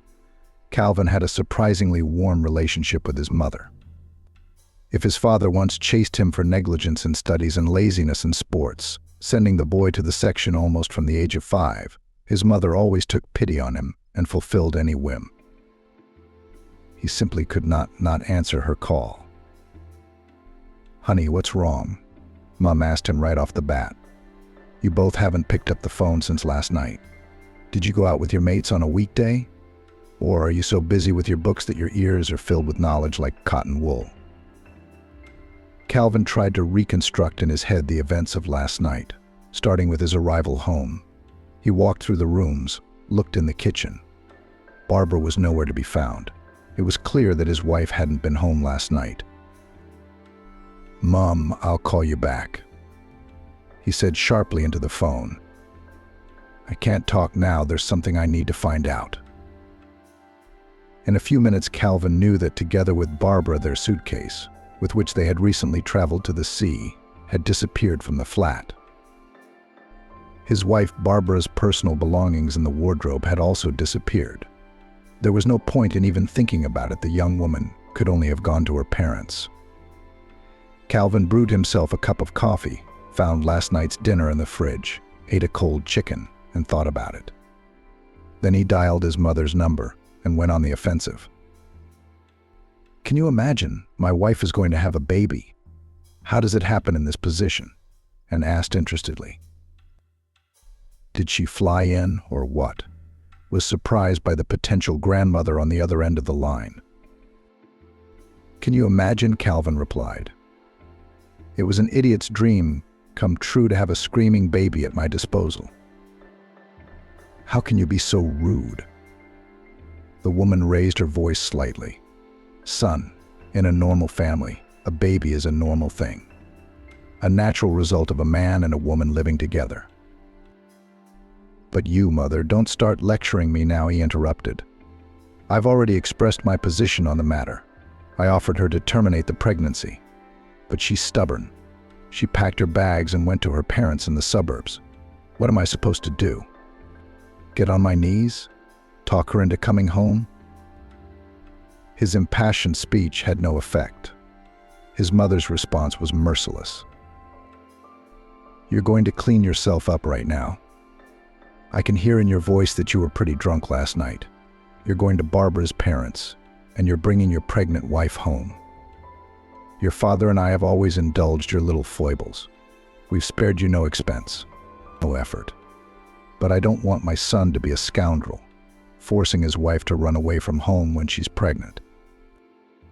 "Mum, but I don't want to become a father at 22, whimpered the misunderstood Calvin. "This decision is final and cannot be appealed." His mother cut him off and pressed the disconnect button.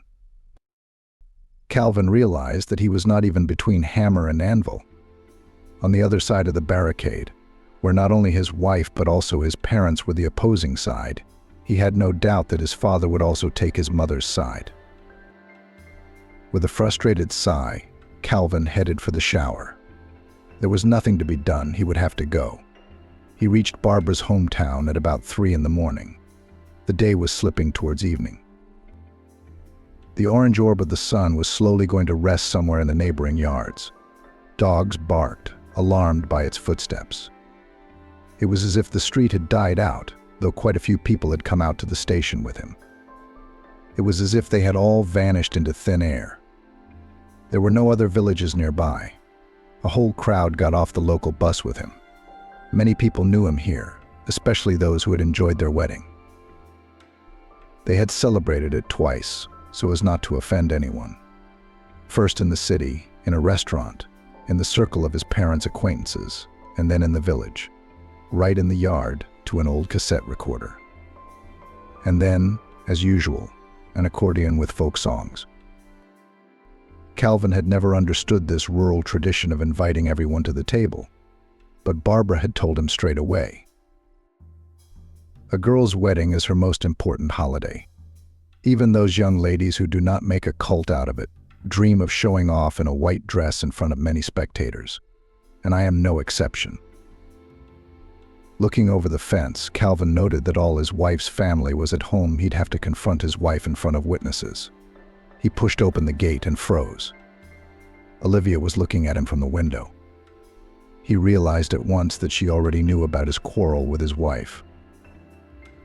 Yeah, well, there was nothing to do. He squared his shoulders and strode proudly to the porch. No one came out to meet him. He hesitated in the hallway, and then his wife appeared at the door with eyes full of vague hope. Maybe he's changed his mind. He'll apologize to her now, and everything will be as it was before. And then Calvin, instead of repenting, calming his beloved, saying that he had been wrong, had overreacted, froze in his tracks. It was as if demons were playing in him. He suddenly looked angrily at his wife and hissed, "I thought about whether you and I need a child. My answer is still no." Barbara turned pale. Her thoughts were dashing feverishly. "He's a stranger. He's a complete stranger to me. I'll carry the baby, I'll hide the baby. He will be mine alone." In the room beyond the wall, Christian and Olivia jumped at once at the sight of Emma convulsing in her chair. They were already aware of the scandal in Barbara's family, of course, but they decided to give the young people a chance to talk it over again. They stayed out of it for the time being. Emma was still hysterical, pointing out of the window, sobbing, whispering, "It's bad. It's bad. It's bad." Christian jumped out into the yard just as Calvin grinned mockingly, spat contemptuously on the ground through his teeth, and shouted, "1 month I give you, wife, to dispose of this gift. It's either me or the baby." What happened next was like a slow-motion film from a melodrama. The father-in-law grabbed Calvin by the scruff of his jacket, pushed him out the gate, and said angrily, "Don't you ever set foot here again, you lousy puppy. We'll raise our grandson or granddaughter ourselves without such a daddy. Don't you dare set your nose here again. What kind of puppy are you? Dogs are loyal creatures, and you, as I see it, have no idea what loyalty to a loved one is. Get out of here." Calvin stumbled to the bus stop to get to the railway station. It was getting dark. It was likely that the last train into town had already left, but he wasn't thinking about that right now. Trying on the empty platform, he negotiated with a local taxi driver. The good thing about money at his parents' expense was that he was not constrained. In town, Calvin decided to stop by that nice bar to drown his father-in-law's humiliation in brandy degrees. Nothing. He would somehow find common ground with his parents in this matter. They won't give up their only favorite son. Or would they still defend their decision? May did not meet the guy that night and went to a familiar bar alone, without any curious friends. What was her surprise when the young man walked into the bar in even more upset feelings. He went straight to the bar and ordered a large portion of cognac. He drained the glass in a gulp and looked round the room, which was almost empty before closing time. The time was approaching midnight. May didn't waste any time. When else would she get a chance like this? She put on the mask not of a femme fatale, but of a slightly sad girl puzzled by some problems of her own. She slowly approached the bar, smiled at the bartender as if with effort, and said, "I'm not having a good day today. Pour me something stronger, please. It may be unseemly for a lady to drink, but I don't have an ounce of socialite in me right now." Calvin turned round interestedly, thinking, "Someone else's current day has gone wrong. I'm not alone in my sadness," he said aloud. "Let's drink to all the good things together. There are good things." May pretended that she only noticed that she was not alone at the bar. She shook her ashy hair beautifully, opened her blue eyes wide with long, thick, black, skillfully painted lashes. "Come on, young man, where has our life been yet?" Calvin ordered a martini for the lady. For some reason he was too shy to offer her a cognac. They talked about nothing. They had much in common in their preferences for cinema, music, and books. Both of them were quite educated, moderately intelligent, quite advanced people. Even the barman began to look at them with a sidelong glance. The establishment worked according to the system of service to the last visitor, and these two did nothing, completely dissolved in each other. He was already nervously, while they were talking, looking at them with the look of a faithful dog, which it was time to walk. And the glasses had to be polished 10 times over. It was no use. Calvin and May sipped slowly from their glasses. They were talking about something again, and even laughing. The bartender had given up hope of spending the rest of the night in his bed. And then the sweet couple suddenly got up and went somewhere quickly. He only heard the end of their conversation. The man happily said that he was going to order a taxi for the lady. And the lady told him that after such a heart-to-heart conversation, she would like to invite him to her place for a cup of coffee. That was quick. How did it work out for them? Involuntarily thought the employee of the drinking establishment, locking the door behind the last customers. Why am I surprised, though? How many people come to our bar separately and then leave together? How does Pushkin put it? A cruel age, cruel hearts nowadays, everything is easy and simple. An age soft on morality, hearts easy on disposable love. I'm getting a little philosophical with fatigue. Home, hurry home and go to bed. And Calvin was tenderly hugging his new acquaintance May by the shoulders in the back seat of some foreign car. He didn't even look at the model of the car out of joy. May's unexpected offer to continue the evening at her house threw him at first into some confusion, then encouraged him. Well, let Bridget be a mum-to-be. Other women are interested in me. Now I'll prove it to her and myself. That night was a vivid revelation to both of them. May, who had already had some experience, had never met such a man.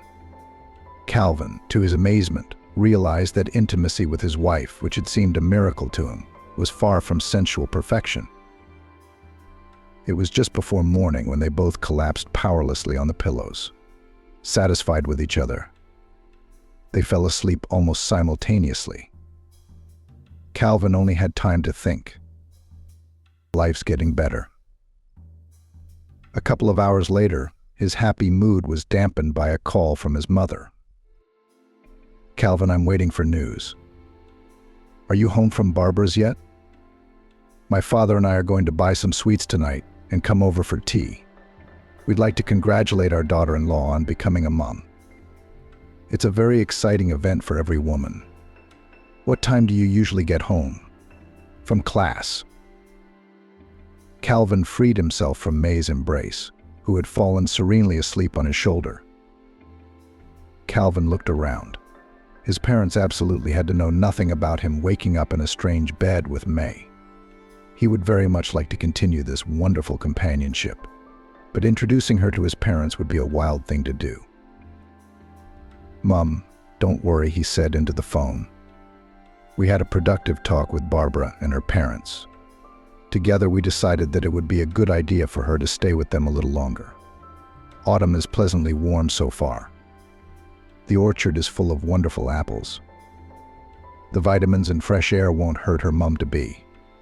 And in a week I'll go and pick her up and bring her home. We'll make up for it at university. It won't be a problem. Calvin couldn't even explain to himself why he had taken this time out from his mother. Maybe it would have been better to announce that their marriage to Barbara was over. They would each go their separate ways. But Calvin didn't dare give this information to his mother. This night had been too dreamy, too much to think about. May woke up and stretched sweetly like a contented, satisfied cat. Calvin didn't need to know that her parents had nurtured and cherished her always, like a fragile and delicate flower. Cultivated in her the notion that she was a princess, a girl who should know no worries or troubles. She never knew denial of any of her whims. For 3 years she had been living in her own flat, which she was given after successfully completing her first year of university. She chose a purely female profession, economist. To be fair, there are also many economists among men, but May in this area imagined the male sex only in the position of chief financial officer, nothing less. And all these high regalia were not important. She wanted a man who was wealthy, handsome and intelligent, to be a colorful addition to him. Calvin seemed to her just such a promising option. She would do her best to find out more about his far-reaching plans for her life. The fact that the man was married, about to become a father, didn't bother May in the least. It was a warm and sunny autumn morning. Outside the window, a magical golden autumn reigned. She and Calvin were about to have coffee and pancakes. Yesterday she ran in and her mother left her daughter a whole container of ruddy, fried scones with cottage cheese, and then outside to walk through the rustling yellow dirty leaves. To breathe the pleasant air, filled with the last scents of autumn flowers still in bloom. To stop by some pastry shop where they know how to make delicious little cakes with prefabricated cream, her favorite treat. Emma had been hysterical for several hours after Calvin's arrival. It was the first time it had happened. Christian and Olivia no longer knew how to calm their youngest daughter at the grocery shop near their home. Olivia met Agnes later that day. That first heartache patient who had once been so warmed by Emma's touch. The women got to talking. Agnes was very enthusiastic about meeting the young doctor who had traveled from the city to see their disabled son. "He is extraordinary," she said. "This young doctor specializes in the moral rehabilitation of young patients. A psychologist from God, he tries to make their lives more fulfilling, more lively, to adapt them to society." "And what methods does he use?" Olivia was immediately interested. "What do you think, neighbor? Maybe it makes sense to show him our Emma when he comes to visit you next time." "What he does and how he does it, I can't tell you," Agnes replied. "He talks to his charges in private. What I do know is that my son is always enthusiastic after his visits. His eyes shine with joy. He no longer feels so sad about his situation as a sedentary patient. Even on the street on his wheelchair now began to show up without undue strain. And recently Lucy, a young girl whose boyfriend died in the conscription service because of an accident, started to look in our house. She and my son would go to the bench outside the yard and talk about something for hours. Somehow I couldn't resist my curiosity. May listened to what Lucy was saying at the time. "I still can't get her words out of my head," she said to Olivia. "She was right," she said to Olivia. "What did she say?" Olivia couldn't resist asking. "I won't repeat it verbatim, but the general meaning was like this," Agnes explained. "God, I'm glad you're alive. If my beloved had come back from the service wounded and maimed, I would still be with him all the time that heaven has given us." The women were silent, immersed in thought. Only each of them was thinking to herself about her own misfortune. Each knew what her friend in misfortune was thinking now. There is nothing worse than looking at your child and knowing that he is doomed to a different life than the rest of the human race. Unbearable, they thought. Sometimes this hidden inner pain. Accepting it over time is possible. To accept it is hardly possible. Agnes promised Olivia that she would get a sensible doctor to see Emma next Tuesday, and so they parted. They both hurried home to their eternal chores. Agnes was not deceived. She had fulfilled her promise. On Tuesday, a handsome young man in his 30s knocked on Christian and Olivia's door. If the owners had been asked what his first impression was, they would have said with one voice, "A good one." David was a pleasant, charming, intelligent doctor. He made it clear right away that he wanted to talk to his mom alone. And the girl herself didn't object in the least. They talked for over an hour, and then David agreed to have dinner with them. It was getting dusk outside the window. It was a good time to get together at a cozy table. David got to talking to Barbara. The woman herself did not realize how she had managed to tell him that she was pregnant and that she wanted the baby very much. But her husband did not approve of her decision to give birth. The doctor looked at her carefully and replied, "Men often come to maturity much later than women. Most think about it when they see the baby. Their paternal heart starts beating more frequently. But there is a certain category of gentlemen to whom children are only a hindrance in life. It's a waste of time to rehabilitate them," David concluded.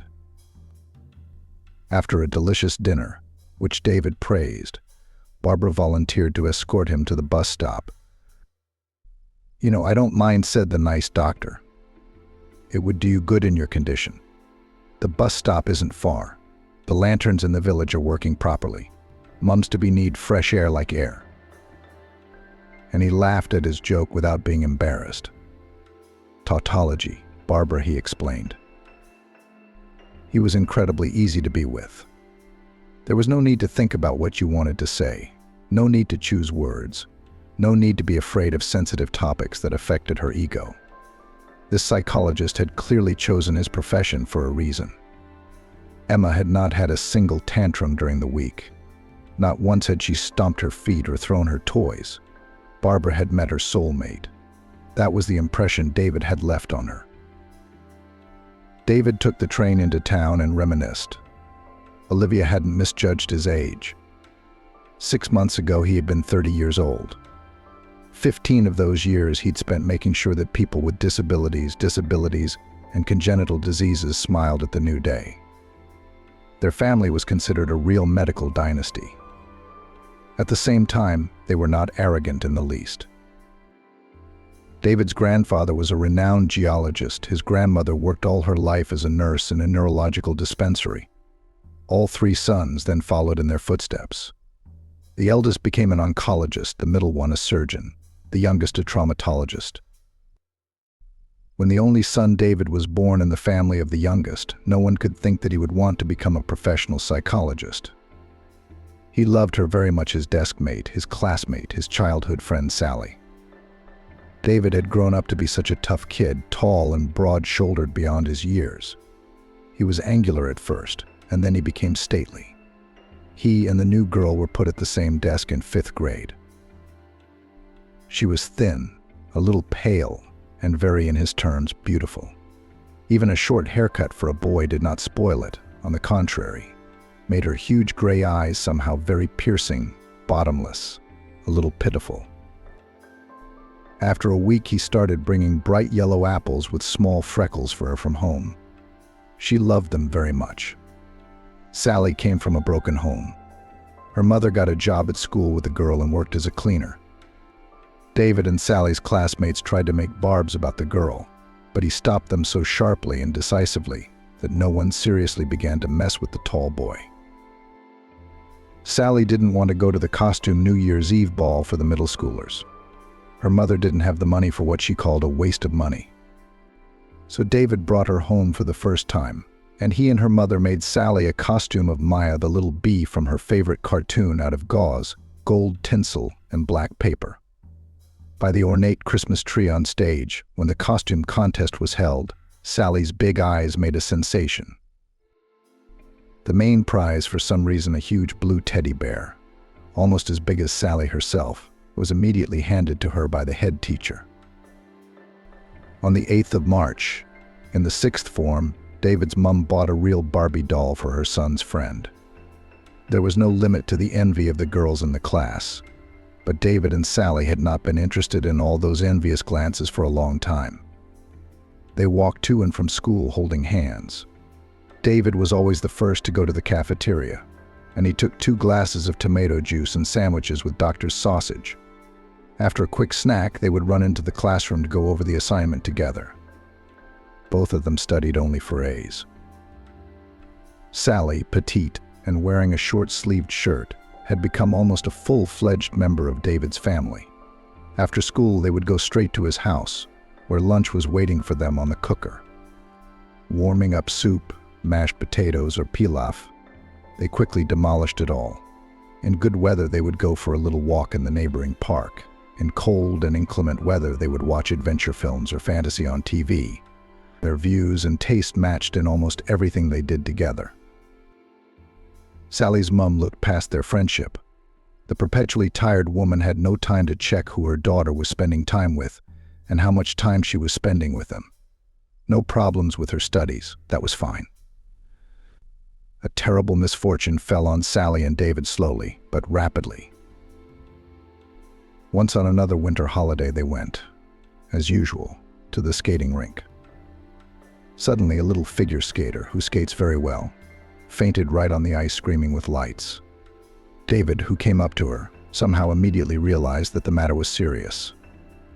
He picked up the bee in his arms and dragged her to the medical center of the entertainment center, where the skating rink was located.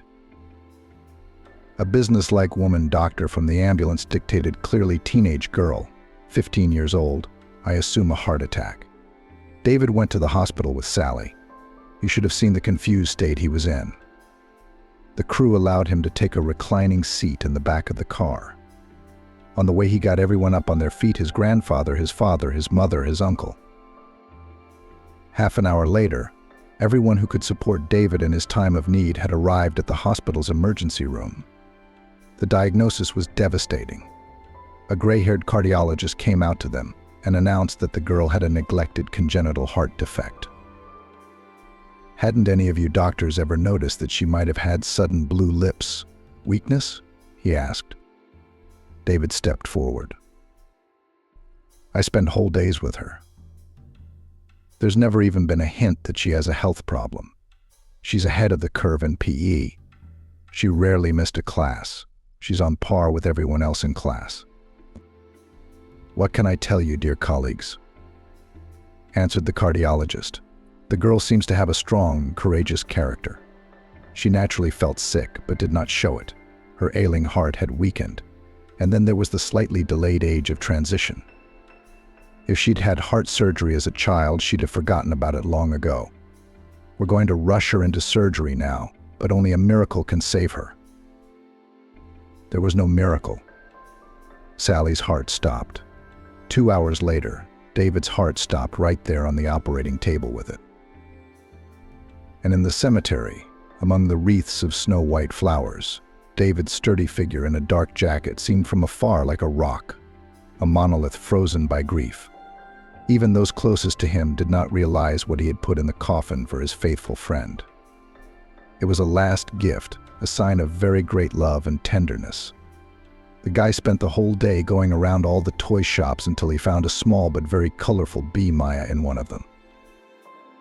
When the first clods of earth began to fall on the coffin lid, David walked to the edge of the grave and said, "I never got round to telling you that I love you.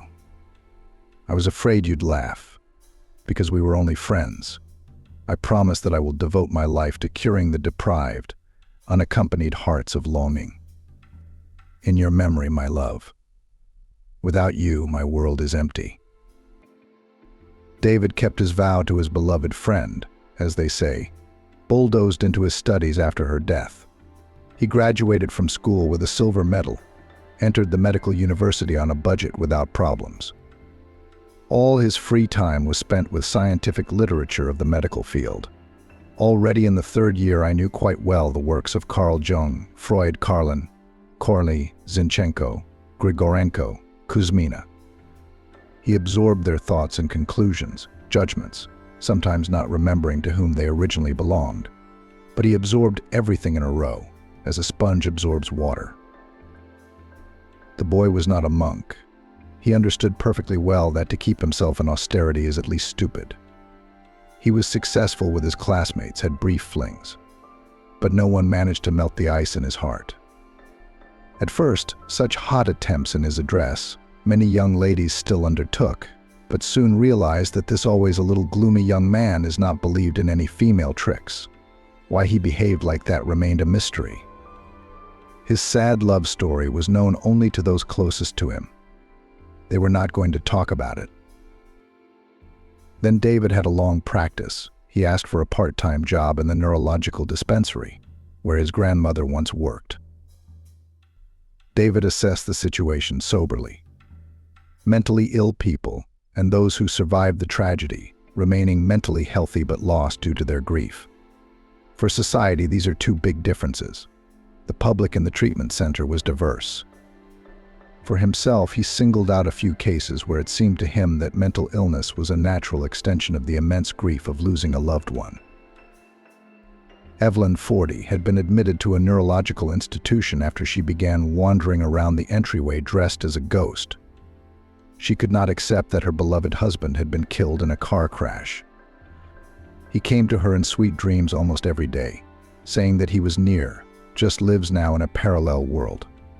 All she has to do is reach out her hand. Evelyn learned her lessons from her nocturnal visits with her husband and made herself a costume of an inhabitant of otherworldly worlds. Wore it when dusk fell. Then she looked for her soulmate outside the house, in the entrance, scaring the neighbors and passers-by. In the daytime, the woman became herself again, lived her usual withdrawn life quietly and peacefully. The respectable people did not approve of such night ghost phenomena. They wrote a report to the district police. Evelyn was taken to the dispensary quickly, and then she finally became despondent. Her husband stopped visiting her at night. She began to think seriously about leaving the world. So she would be more reliable, it seems, with him in that favorable, otherworldly world, and then her husband would be there again. The head doctor was rather skeptical about David's initiative to work with this woman. "Father, you've chosen a difficult case, both quiet and violent at the same time. We keep Evelyn on medication all the time. She sleeps all day long. I can't think of anything wrong with her. But I want to bring her back to a full life," objected the young specialist. "A beautiful woman, she was a businesswoman. But what has she turned into? We must make her happy again with summer sunshine, winter fluffy snow, autumn beauty of fallen-colored leaves, and spring delicate aroma of mimosa sprigs." The old professor smirked and added an admonition only at the end of the dialogue. "Our basic principle is to do no harm. And remember, then act boldly." Evelyn was lying idly on the bed when David appeared in the ward. Her only advantage over many of the other patients was that her younger sister may had arranged for her to have a separate apartment with cozy furnishings, a large television set, and bouquets of fresh flowers in elegant vases. You wouldn't know it was a hospital. It had a homely atmosphere. David had no plan to bring the woman out of her deepest stress. He stared at the pretty patient in silence for a moment, then suddenly decided to sit down and tell her about his personal experience. In the middle of his monologue, Evelyn changed her position and turned round to face him. At the end, she asked him a question in a muffled voice. "And how did you, doctor, manage to cope with the inner emptiness and acute loneliness?" David, without hesitation, said, "I decided to dedicate myself to people who were also in the midst of hopelessness." "I love my dog," Evelyn suddenly said, "but I can't afford to have a friend at home. My business involves constant traveling. I won't be in treatment forever." David had an idea. "You know, Evelyn, my close friend Christian runs a dog shelter with his parents. I'll talk to your doctor today. Maybe he'll let you and I go there together." The woman smiled miserably. "I'll be grateful to you, David, and I promise I won't make any more attempts to collect more pills, to drink them all at once. When you're alone with a big grief, people around you are just as serene. It starts to feel like you've been dealt such a terrible fate. Your story showed me that there is a lot of grief around. It's just that people live in it like a tough shell, not showing the world what hell is going on inside them." A fortnight later, Evelyn was discharged from the dispensary. During this time, they had already made 2 trips with David to the shelter, where the woman couldn't resist taking home a large Labrador puppy. "You know, David," she shared with her handler on the way back, "I've decided to make a radical change in my life. I'm no longer attracted to my cosmetics business. I've already offered to buy out my salon chain to a longtime competitor. I'm sure she won't miss this chance to get her hands on a place that's popular with women. And I got the idea to set up my own kennel. I want to breed pedigree Labradors, to give people the joy of communication with these wonderful dogs." The head doctor of the dispensary congratulated David on his first victory. He added that almost every ward of the medical center needs such a soulful, individual approach. How many destinies, broken lives can be redirected with simple words? What new horizons can a person who believes in himself again reach? He pondered aloud. Then there were many, young and old, who were able to accept grief and move on, and those who were never able to come to terms with the misfortune that had befallen them. David's tactics were always the same. He tried to reliably switch the person to something very important, very interesting, to leave no chance to get off the new path. There were failures in his work, but on the whole, the method worked amazingly well. A mother who lost her son and fell into a deep depression, he arranged to volunteer in an orphanage. a lonely old maid who had long ago lost hope for personal happiness after the death of her mother, was assigned as an apprentice to a master in men's haircuts. A year later, she met in the salon with a single father with 2 children. Now she lives happily ever after. That's how David walked through life, helping those suffering to get rid of the oppression of circumstances without looking back. At first, he treated Barbara and Emma with condescension, taking them for just another unattached, but spoilt young ladies who had had a lot of injustice in their lives. Barbara shuddered with fear for a long time, and if someone knocked on the gate, she waited for Calvin's remorse and forgiveness. Then she decided to go to correspondence school. The once burning desire to study classical English literature somehow subsided. Later, David generally convinced her that with such a love for children from her will be an excellent teacher of Russian language and literature. After her maternity leave, he advised her to change her specialization and devote herself to pedagogy. Emma, and Dave, as she called him briefly, was also very fond of him.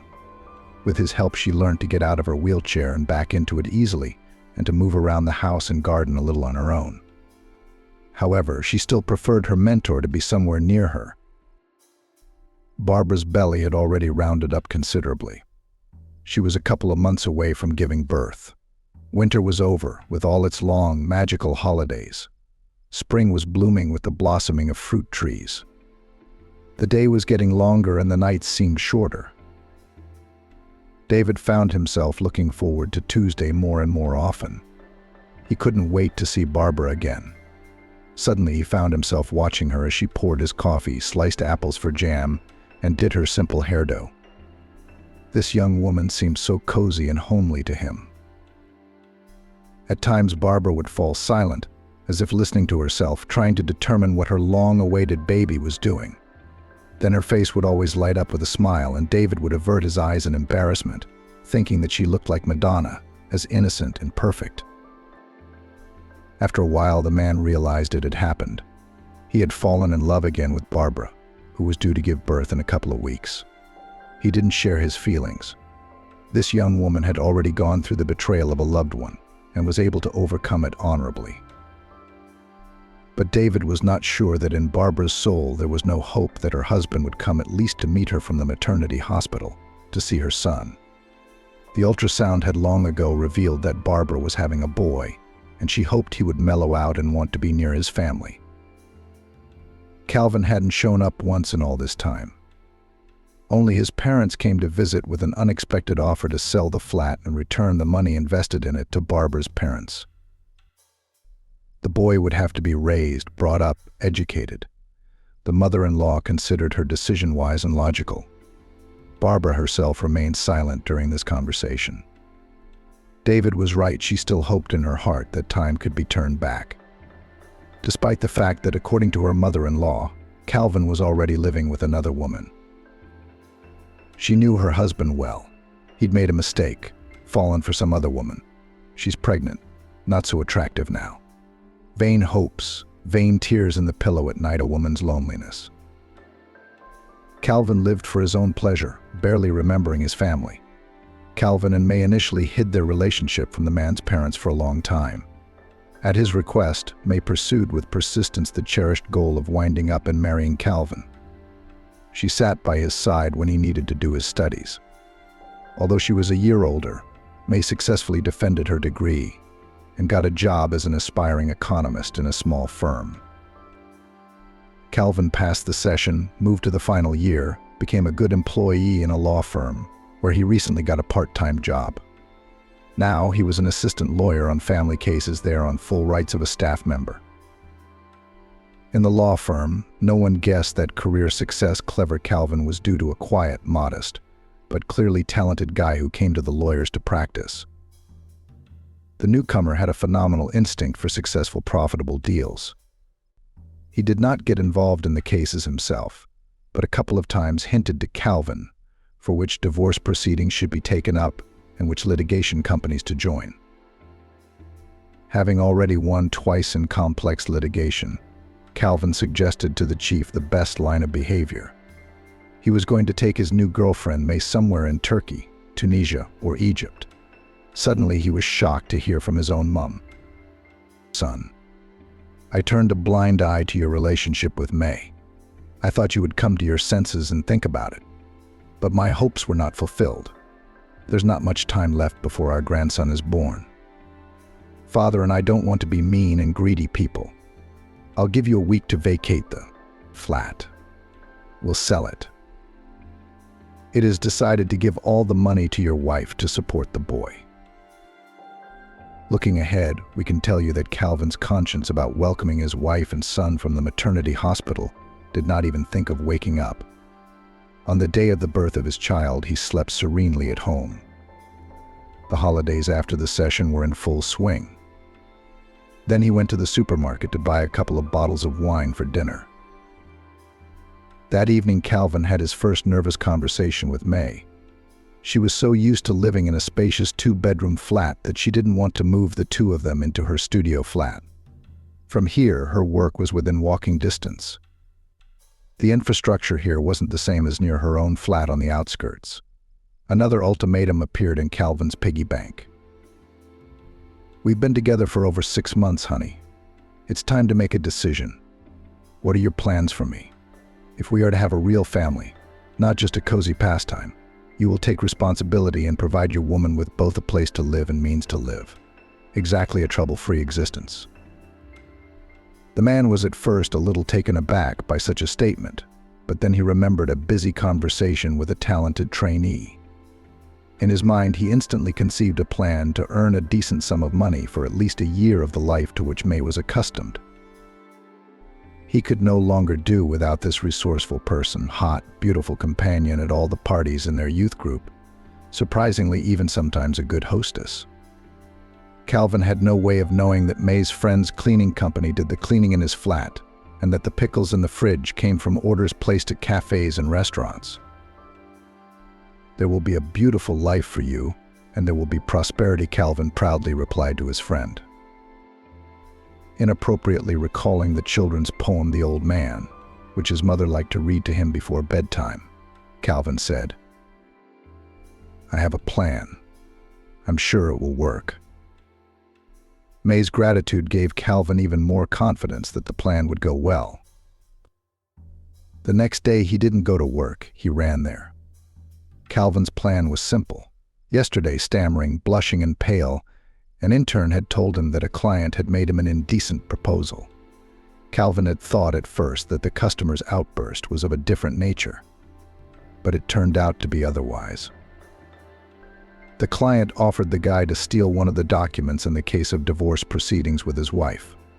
Deprived of such a strong argument, the woman was losing everything. The proud young employee rejected the offer with indignation, and Calvin decided to take advantage of it. Contacting the unscrupulous mate was easy. All his contacts were on file, as they should be. Calvin set up a meeting with the slippery fellow in a cafe on the other side of town. He did the deed. Then it was over. Inexperienced in such matters, the employee of the law firm did not take into account only one nuance: the wife of the scoundrel was not a bad guy either. She has long ago hired a private investigator who constantly monitored the movements of almost ex-spouse. Further could unfold a fascinating story. The offended woman was like a wildcat. She appeared in front of the spouse at the moment of the exchange. Angered by the perfidy, the wife did not come alone, but with the press, and in the evening stories about the corruption of the lawyer's world were shown on all the local news channels. Calvin's name was instantly blacklisted from all legal services. To get a job in his profession, he could now only somewhere in Zimbabwe, and even then unlikely. Calvin's parents raised all their connections, trying to hush up a criminal case on several articles at once. Calvin was facing serious charges. He didn't get away with it. Given the large size of the reward, the court sentenced him to 2 years' imprisonment in a penal colony with a substantial fine. May, who had unwittingly inspired Calvin's aspirations to get a lot of things at once, vanished from his flat in an instant. Ubiquitous journalists quickly found the girlfriend of the hero of the day, but she refused to comment, muttering a pre-prepared phrase. No comment. Barbara learned about what happened to her husband much later from his parents, who brought money and gifts for their recently born grandson. Named Christian after his grandfather, the baby never learned that his birth father had not wanted him before he was born, and later ended up in prison for dishonest intentions to enrich himself without labor. On the day that little Christian was born, Barbara was driven to the hospital in a car David had recently acquired in an amazing way. The doctor had an almost fantastic story with this car. He lived in average conditions, wrote his PhD thesis, worked extensively with patients in the city and region, but never charged inflated fees for his appointments. Everything according to the price list of the clinic. Once a very old grandmother from a distant village turned to him. Her grandson was a biker and had crashed his motorbike. The old woman could not forgive herself that God had taken him young and left her, the owner of the gorgeous flower beds. The flowers were still growing and blooming, but her own child was gone. It took David more than one session with Granny and the gardener to turn her attention back to the flowers that needed care. The last time he was about to leave for the train, Grandma stopped him. "Son, wait. I have one more thing to do for you. Hold the paper. You read it carefully." David's eyes widened when he saw the contents of the document on letterhead with watermarks. It was a gift deed in his name for a blue BMW car. "Yeah, no," David said, embarrassed by this. David bought it from his grandmother, who and her grandson lived alone in the whole wide world. He's a loner. "I'm an old lady, God's dandelion. His parents died. I brought him up. He is late, they had a child. They all traveled around the world to Elbrus, and in their box traveled. My grandson wasn't poor, he was a businessman. This is his car, just for the parade. He used it. All on this iron friend of his, until it ruined him. You use it, son. I had a neighborhood officer help me with the paperwork. It's all according to the law." And that's how Dr. David got a shiny blue car. After the discharge, Barbara was welcomed by the whole team. Amanda, Bridget, and her family came to the village to celebrate the occasion. Christian, Olivia, and Emma stood with large bouquets of flowers. And David held a cake for the staff and a bundle of colorful inflatable balloons.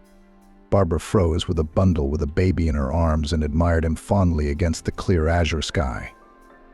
He looked very cute in his new light-colored shirt with the collar open.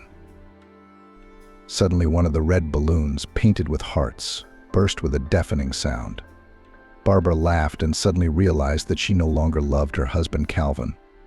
The magic was over. The last illusions melted away. After serving his sentence, Calvin returned to the city.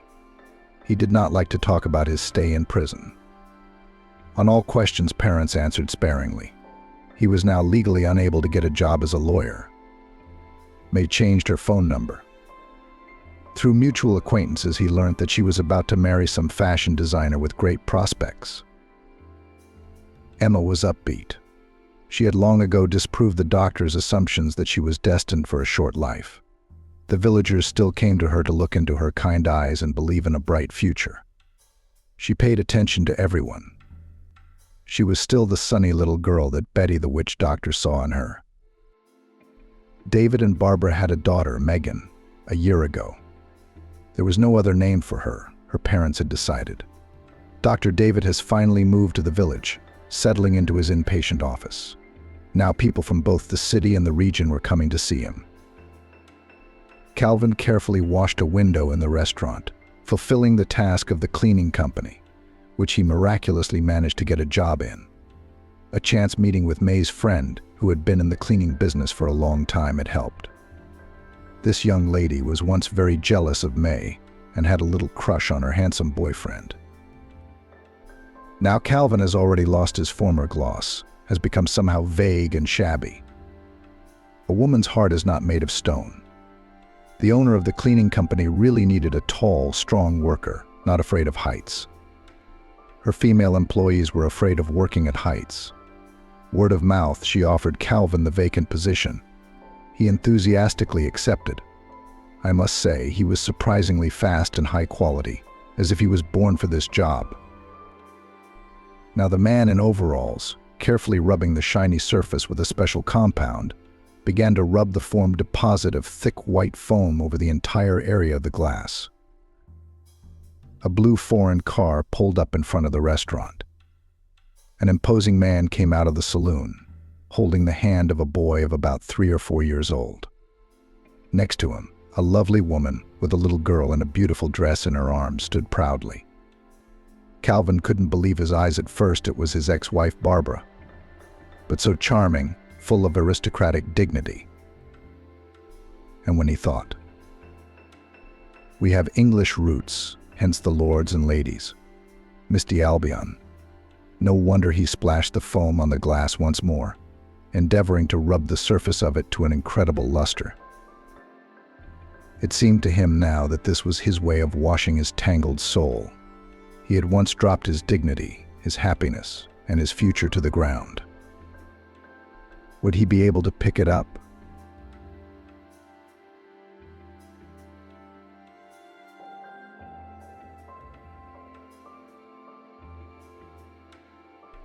A widow with many children was weeping bitterly at her husband's grave, and as soon as her shoulder was touched. For 4 years, Joyce had not believed in happiness. Once she had everything a woman could wish for: a loving husband, Albert, 3 wonderful children, a beautiful flat in the center, exotic trips once a year with the whole family to the end of the world, an expensive car. But everything changed dramatically when Albert died. The man was coming home late at night. A meeting had gone long. At work, he never particularly did not spare himself, realizing that a large family must be decently provided for. The job took up a lot of his time, but even with his busy schedule, he found days that he could devote to Joyce and the kids. That unfortunate night, Albert sat behind the wheel very tired. Their company was preparing for an important project, so the man hadn't slept much in the last few days. The road was empty, so at some point Albert relaxed and apparently lost his guard. He simply did not notice the impending danger. At the junction, a lorry slammed into him at full speed. There was no chance of survival. Looking at the traffic camera footage, Joyce realized that if Albert had slowed down for even a fraction of a second before the junction, the terrible tragedy would have been avoided. Inattention and fatigue were to blame, as well as the lorry driver who had arrogantly hoped to run through the junction on red. There's no point in blaming anyone now. Albert can't be brought back. It took Joyce a long time to accept what had happened when she received a call from the police. The woman was convinced that she had been the victim of a prank or fraudsters who swindled gullible relatives out of money by reporting trouble with family members. But something in the caller's tone alerted her. Senior Lieutenant Morris, as the man had introduced himself, was waiting for her at the district morgue. It took Joyce 10 minutes to get there, almost getting into an accident on the way. She entered the building on woozy legs. "This is crazy," the woman told herself. "This is a mistake. Albert's at work. He just got held up." And the fact that the phone was silent was just to keep her busy. Joyce, a man's voice called out to her. Turning round, Joyce saw a young boy standing in front of her. If he hadn't unfolded the law enforcement badge, she would never have believed he was an officer. Joyce, Senior Lieutenant Morris continued. "My name is Ethan. You and I have been chatting on the phone." Yes, Joyce responded uncertainly. "Where is he?" "Ethan, can I see him?" "Perhaps that's not the best idea," the young man replied, somehow embarrassed. "You see, the accident is terrible. There's hardly anything left of the car. And your husband. I've called you in now, rather to identify your personal belongings. I don't think it's wise to identify a body in your condition." Everything inside clenched. Joyce didn't understand how anyone could speak so callously about her husband. She still held out hope that someone else had died. There weren't many other Albertans in their big city. The policeman led the woman into a small room. Another young man sat at a desk, concentrating on typing something into his phone. Kyle Morris addressed him. "Get the evidence bag." Kyle lazily pulled open a desk drawer and extracted a clear plastic bag containing some red-stained items. "Here, Joyce, take a look at this." Ethan began laying the contents out on the table. "Do you recognize any of these items?" She was about to declare, without looking, that this was the first time she'd ever seen any of this.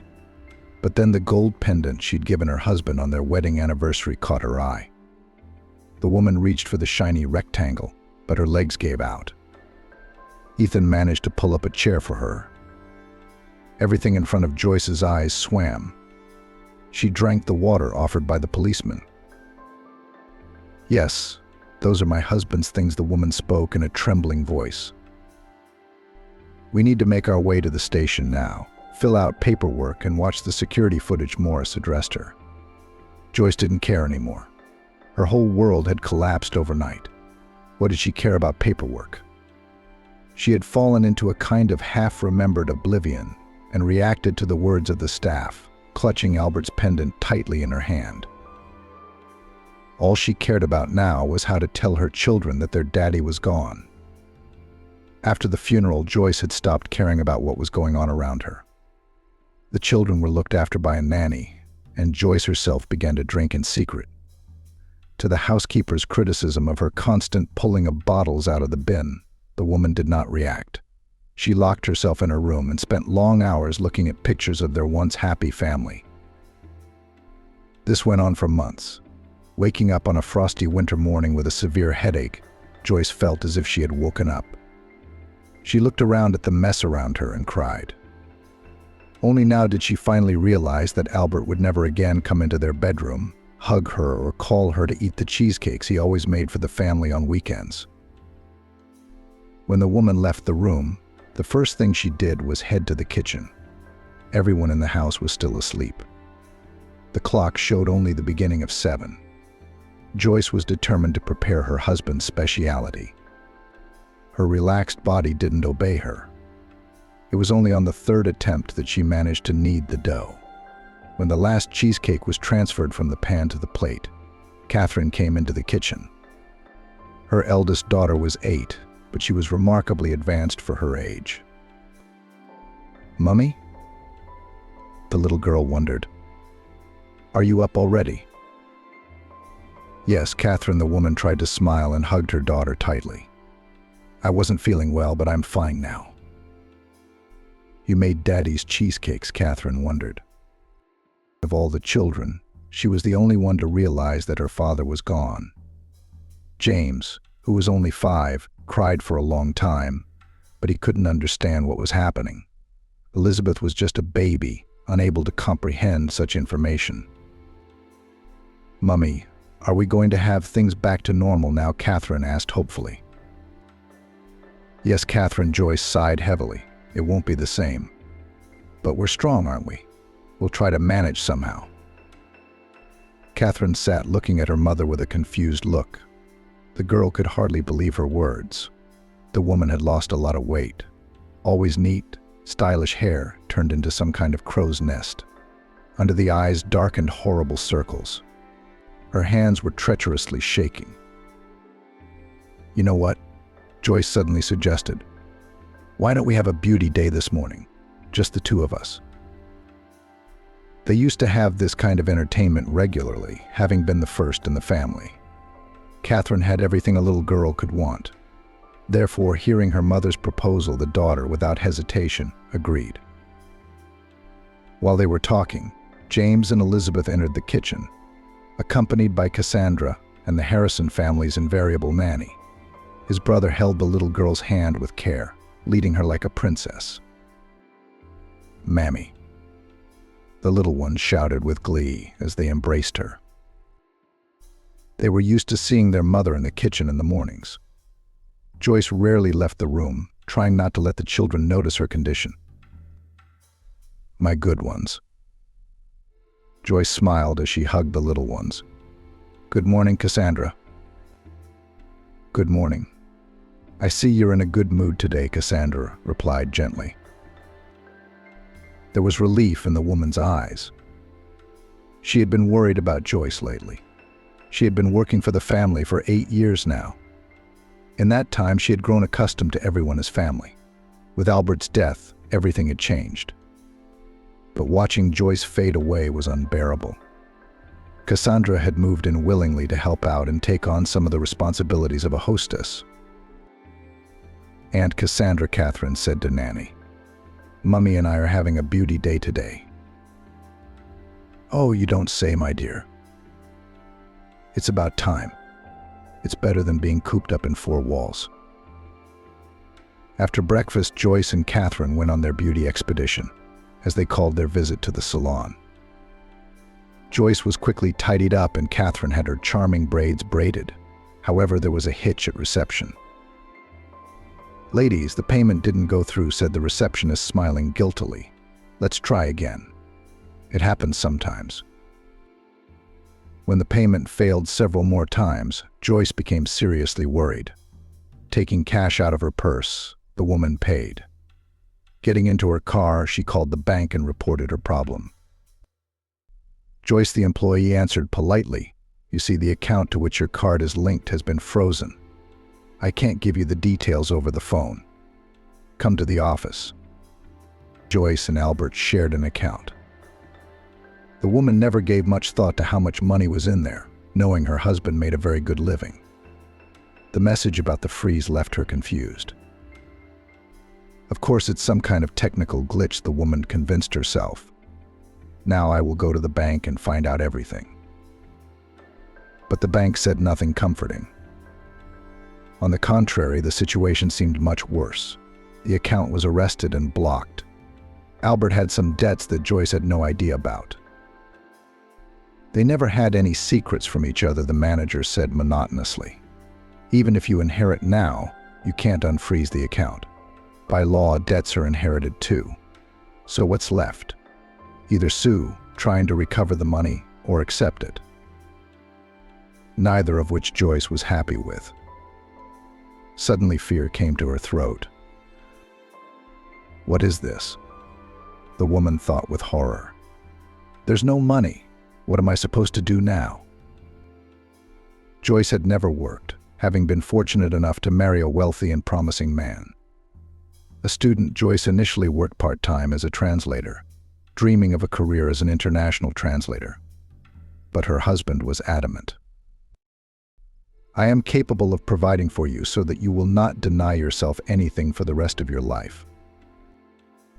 Joyce never went to work, and then Catherine appeared, and the woman devoted herself entirely to her family. Joyce grinned. For the rest of her days. Who knew how things would turn out? Right now, the woman was concerned about the children. Of course, there was some cash at home, and the jewelry could be sold. Enough for the first time, but money was running out at supersonic speed. Used to living large, Joyce didn't know where her finances were going. At some point, she suddenly realized that she had run out of money altogether. The jewelry had been sold. The contents of her husband's safe were rapidly melting away. There was nothing to do, so she went to Cassandra for advice. Cassandra, the woman, began softly, stepping noiselessly into the kitchen, where the nanny was preparing something. "Oh, for heaven's sake, Joyce, why are you so frightened?" The lady standing at the cooker literally jumped up and down. "I'm sorry, I didn't mean to," Joyce tried to justify herself. "I've got something to talk to you about." "Yes," the nanny said, wiping her hands on her apron and sitting down at the table. Joyce didn't know where to begin. But there was no one closer than Cassandra right now. She was the only person Joyce could talk to normally. "Cassandra, I don't have any more money on me," she began. "What do you mean, Joyce?" And the woman looked at her understandingly. "What do you mean you don't have any?" "I always thought Albert was earning enough to give your grandchildren a good old age." He did. Joyce sighed. But he had some debts. Huge debts. "I've been to the bank and all the accounts are blocked. I've been spending the cash in the safe for 2 months now. I've sold most of my jewelry." Joyce, are you serious now? Cassandra exclaimed as if she couldn't believe it. Why didn't you tell me before? It's not a minor problem. You have children. It was embarrassing. Joyce excused herself. I've never been very good at counting money. It was Albert's job. He never let me in on things. Turns out money does run out. I don't know what to do now. You have to get a job before it's too late, Nanny said firmly. A job? I've never had a job, Joyce replied. You know, I got married straight out of college. Albert wouldn't let me earn my own money. Well, you have a good specialty, Cassandra said. There's always a need for translators. Cassandra didn't give up. Where would they take me? I graduated 10 years ago. No experience, nothing. Joyce disagreed. It's okay, the nanny continued. Work on the internet. I think translations are always in demand. Anyway, you never know without trying. That's true, Joyce sighed. Do you think it pays all right? It's all right, it's not all right. It's enough to live on. You'll have to tighten your belts, of course, but it's up to you, you know. I won't leave you in the lurch, but it's time you got things under control. Hello, Martin. Joyce was visibly agitated as she dialed the number of her husband's friend and companion. This is Joyce Harrison, she introduced herself. Joyce, hello. Where have you been? The man was very surprised. I rang. You didn't answer the phone. I haven't seen you since the funeral.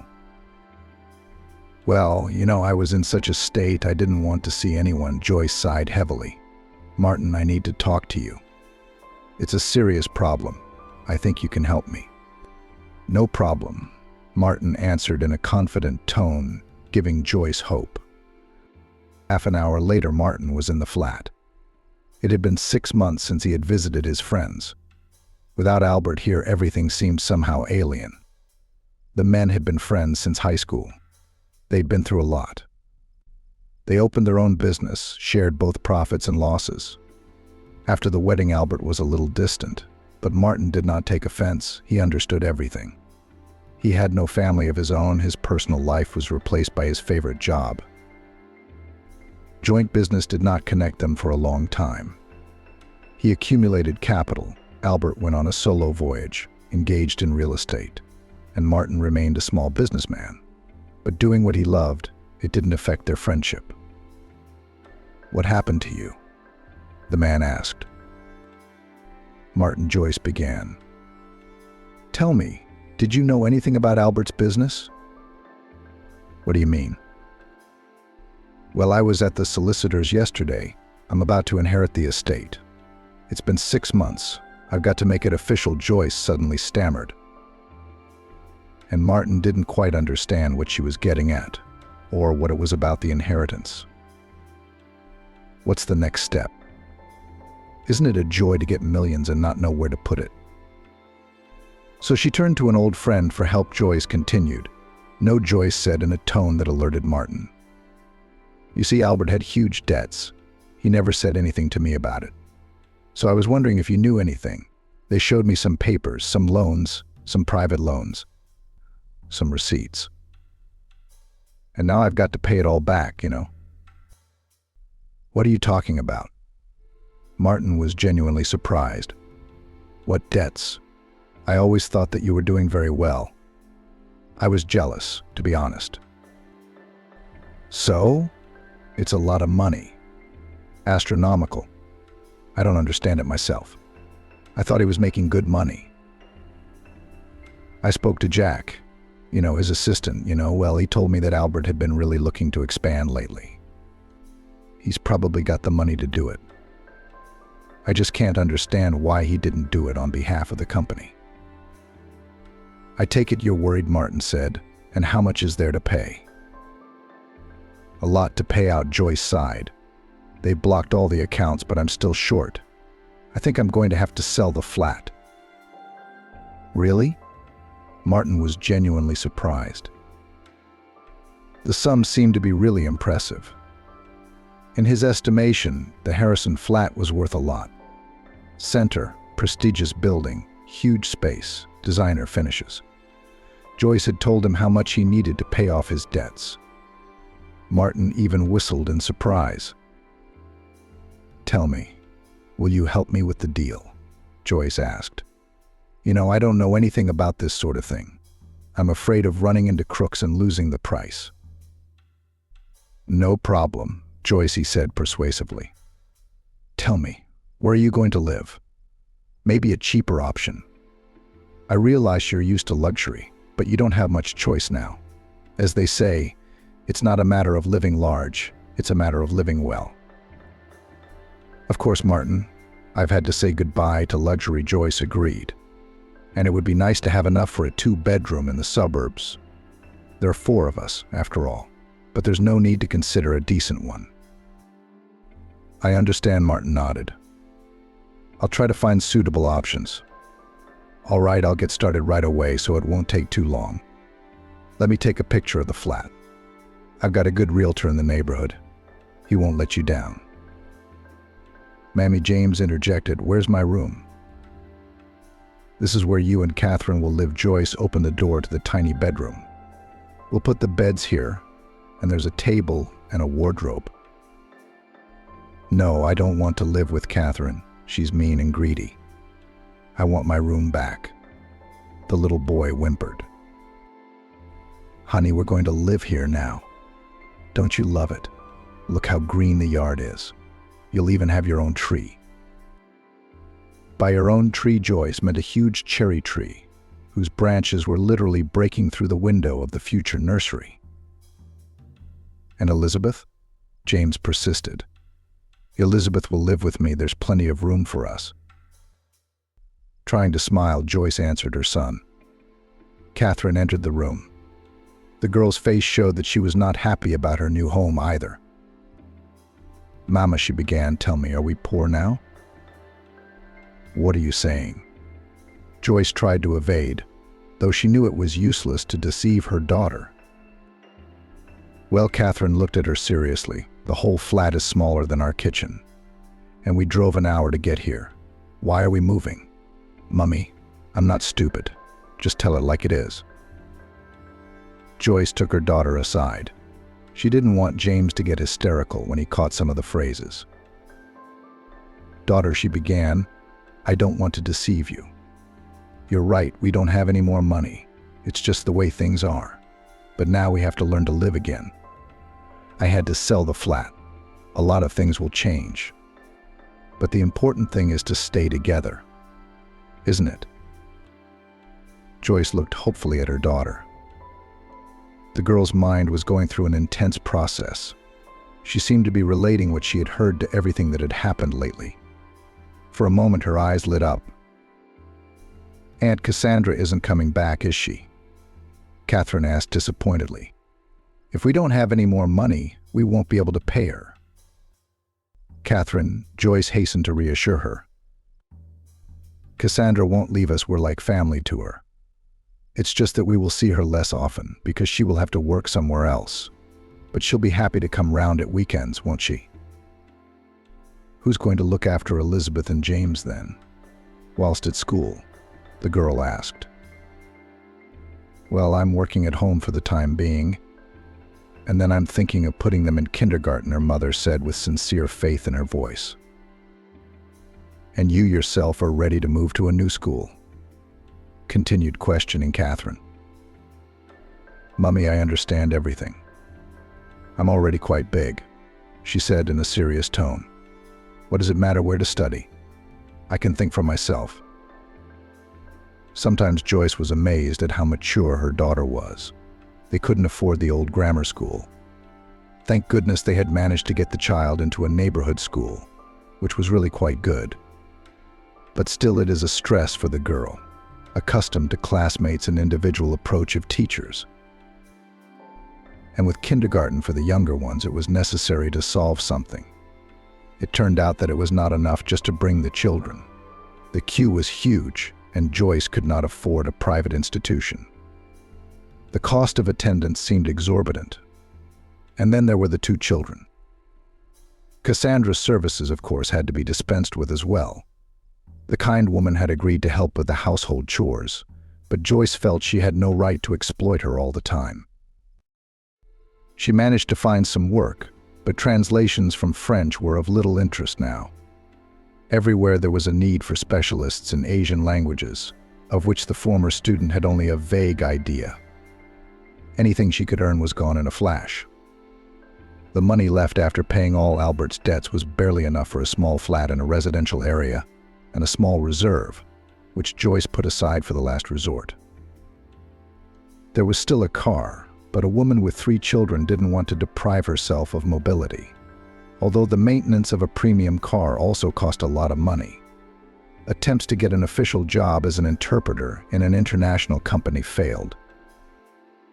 Seeing a spectacular, well-dressed woman, job seekers' managers willingly escorted her to their offices, but her lack of experience and 3 children immediately turned them against Joyce.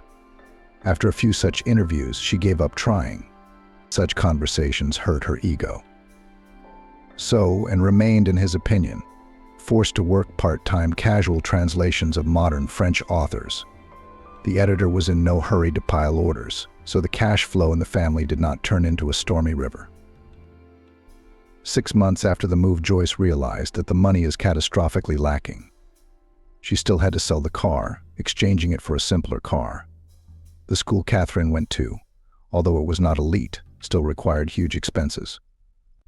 They were constantly collecting money for repairs, for gifts for teachers, for something else. The last thing Joyce wanted was for her classmates and teachers to be prejudiced against Catherine because of her family's difficult financial situation, so she paid all the exorbitant fees. That's the way it is in all schools, Judy, an old friend who was one of the few people Joyce kept in touch with after her husband Albert's death, once said. The rest of her friends had evaporated as soon as they felt there were no benefits to be gained from their relationship with Albert. And the widow might ask the widow for a loan. No one was in any hurry to part with the money. Joyce was a proud person, but nobody cared much about that aspect. So she was left with her university friend Judy, Martin, and Cassandra. They supported the single mom as best they could. But in today's world, it's hard enough to stay afloat without a financial backstop. You know what, Joyce? Judy continued. I've got an acquaintance who's opening a private kindergarten with some experimental methods of education. Not many clients yet, as the prices aren't too steep. Maybe I could put in a good word with her about your kids. She is a person who understands, responsive, and in trouble will not abandon. I think we can negotiate a discount. You still have to find a job, no matter what. With the kids at home, it's out of the question. That's true, Joyce thought. But I doubt if I can afford even a small amount of money. Please leave that to me, said Judy. I'll arrange it. We'll make it all right. I can't help you with the job, unfortunately. You know I'm not very good at it myself. Just as Judy had said, the owner of the daycare center had come to an agreeable arrangement. Joyce was relieved to trust the children to this woman, who, as it turned out, lived nearby and even offered to bring them home. Joyce immediately started looking for a job, hoping for some prestigious, high-paying position. It didn't work out. First, she got a job as an administrator in a beauty parlor, but she couldn't work there for a month. The relationship with the owner, who for some reason immediately disliked the newcomer, did not work out. Joyce did not have any working specialty, although there were a lot of similar vacancies, and the salary was promised to be good. There were still options, which the woman was prevented from considering by her pride. But could a person with a higher education go as a cashier or food packer in a supermarket? Joyce tried delivery, so popular with the younger generation, but after a few orders brought to her old acquaintance, she gave up the idea. And it was costing a lot of money in petrol. Joyce, let's go to my office, as a manager Martin once suggested to her when he dropped in for tea. We've got a girl going on maternity leave. I wouldn't want to bring in someone from outside. It's not a difficult job. Of course, I can't offer you a huge salary, but a full social package. Weekends like normal people, free meals. Sure, I'll go, Joyce agreed without hesitation. That's how she joined Martin's firm.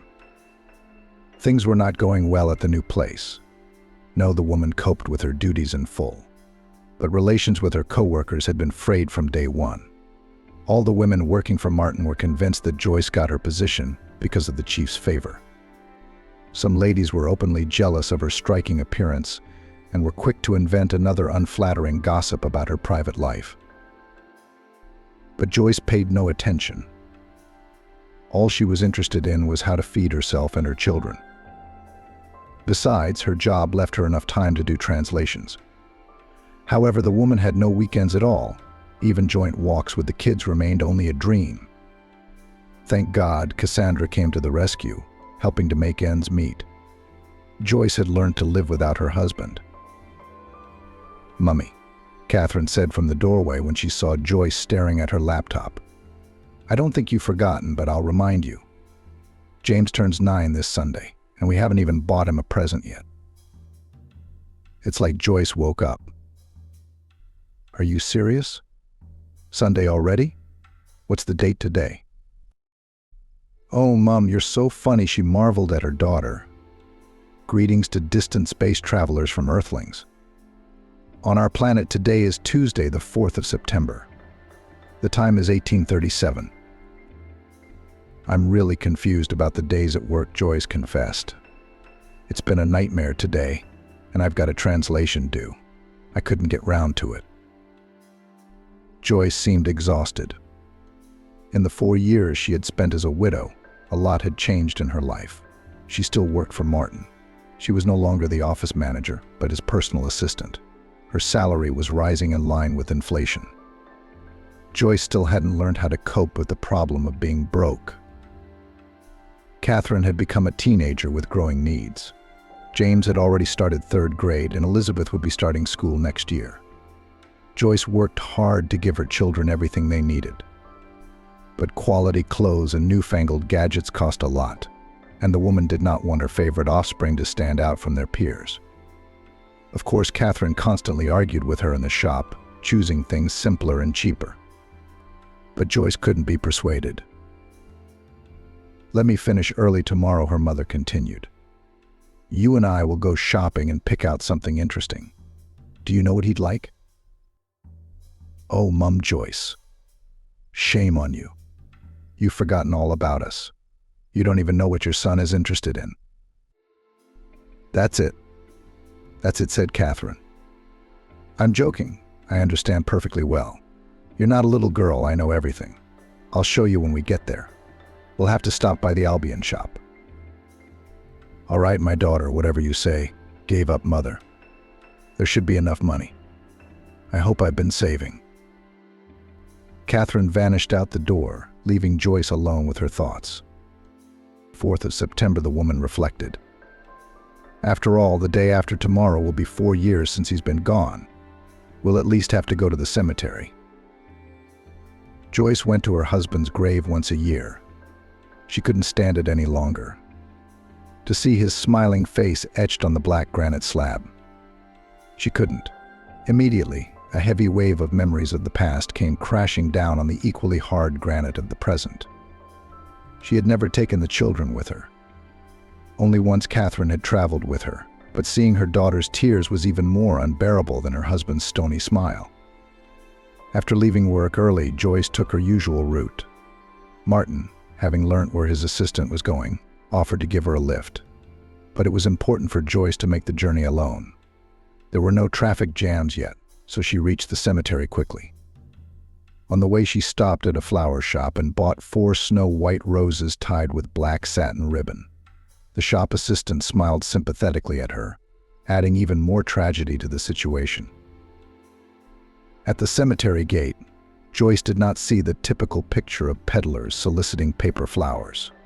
The beggars and cripples that usually sat along the paths were not present on a weekday.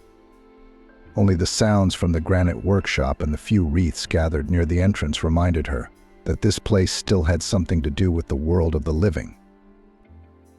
Joyce walked with an uncertain gait, noting on the way the landmarks she remembered from her previous visits: the lush fence, The graves of some authority figure from the 90s. The sad angel mourning a 5-year-old girl who had left the world. A rubbish bin topped with a pile of colored funeral wreaths. Spotting a bifurcated birch tree, the woman turned onto the path on the right. Here we go, just a little further and I'll be there, Joyce thought, sinking her heels into the soft ground. The birch trees were already beginning to turn yellow. Ahead could be seen a granite slab gleaming in the sun, casting a sort of somber golden glow. 2 huge ravens sat on the table, eating something left over from an offering to the dead with gusto. There were plastic bottles lying everywhere, wilted flower heads, dry branches. Doesn't anyone really clean up around here, Joyce thought. Is it so hard to take the rubbish away with you? Well, here I am, she said in a shaky voice, squatting down in front of the ever-smiling Albert. I'm sorry I'm alone and haven't been here in a while, love. I brought flowers. I know you didn't like them much, but it's tradition. With those words, Joyce put the roses in a jar of water, putting aside the withered remains of the ones from last time. And the children are all grown up now. Catherine's a real bride. You wouldn't even recognize her. She looks just like you. The woman pulled out her phone and started flipping through pictures of the kids. James is 9 now. Yesterday I went with Catherine to pick out a present for him. You'd think your son was into aeromodeling. They got him a plane like that. Catherine said he'd jump through the ceiling when he saw it, and Elizabeth is a year away from school. She's smart. She's already reading and writing. I even do French with her sometimes. Joyce sighed heavily, wiping away her tears with the palm of her hand. She didn't know what else to say to a dead man. All this superstition had never appealed to her. Even as a child, going to the cemetery with her relatives, she hadn't understood these meaningless conversations with the earth, libations of vodka on the grave, greetings and farewells. Well, a man is gone, he's gone. What can be done about it? What does he care about the survivors now? How am I doing? Joyce said, answering her own question, supposedly asked by the silent interlocutor. Same old, same old. I'm working for Martin. I don't know where we'd be now if it weren't for him. I don't make a lot of money, of course, but it's enough to live on. Cassandra's been very supportive. She's retired and often takes the younger ones to her cottage. I took them all summer, teaching them to garden. Elizabeth couldn't get out of the berry patch. And James has learnt to swim. I'm thinking of enrolling him in the pool. He needs sport anyway, Joyce said. For about 15 minutes, she sat in complete silence, immersed in her memories. The birdsong put her in a sort of meditative state. Suddenly, this calm was broken by a crackling noise. Joyce gave a startled shudder and looked round. An old man was standing not far from her, looking at her hesitantly. I'm sorry to startle you, the elderly man addressed Joyce peacefully. You see, it's Thursday. There's nobody here. And I'm lost again. I'm so lucky to have met you. No, not at all, the woman replied. You didn't scare me at all. I was just thinking and didn't expect anyone else to be here. Can I help you? If it's not too much trouble, could you help me find my wife's grave? It's been so many years and I keep getting lost in these gravestones. It's like she doesn't want me to see her like this, the old man smiled embarrassedly. Yes, of course, Joyce agreed, rising from the ground. Well, Albert, goodbye, I'll be off. I promise not to be discouraged. I'll give the children a hug. Joyce walked towards the old man, shaking off the hem of her cloak. She noticed he was holding a tiny bouquet of lavender. What a thing, she thought. I wonder where he found these flowers. And they don't look artificial. My name is Winston, the older man introduced himself. And I'm Joyce. Nice to meet you, Joyce, Winston said. I'm sorry we met in such a peculiar environment, the old man said apologetically. I see you're interested in my flowers. To be honest, yes, Joyce nodded. I didn't think you could find lavender in our town at this time of year. Even abroad, it's out of season. Are you interested?" Winston smiled. "When my late wife and I went to Provence, we visited the lavender fields. The guide told us that these flowers are rarely found outside the country. They don't take root anywhere, that the climate is not suitable, or something else. So I was surprised it's just lavender. I grow them in my own greenhouse." "All right, well, that's a bit of a mouthful, but what about lavender?" "My wife was very fond of lavender," Winston said.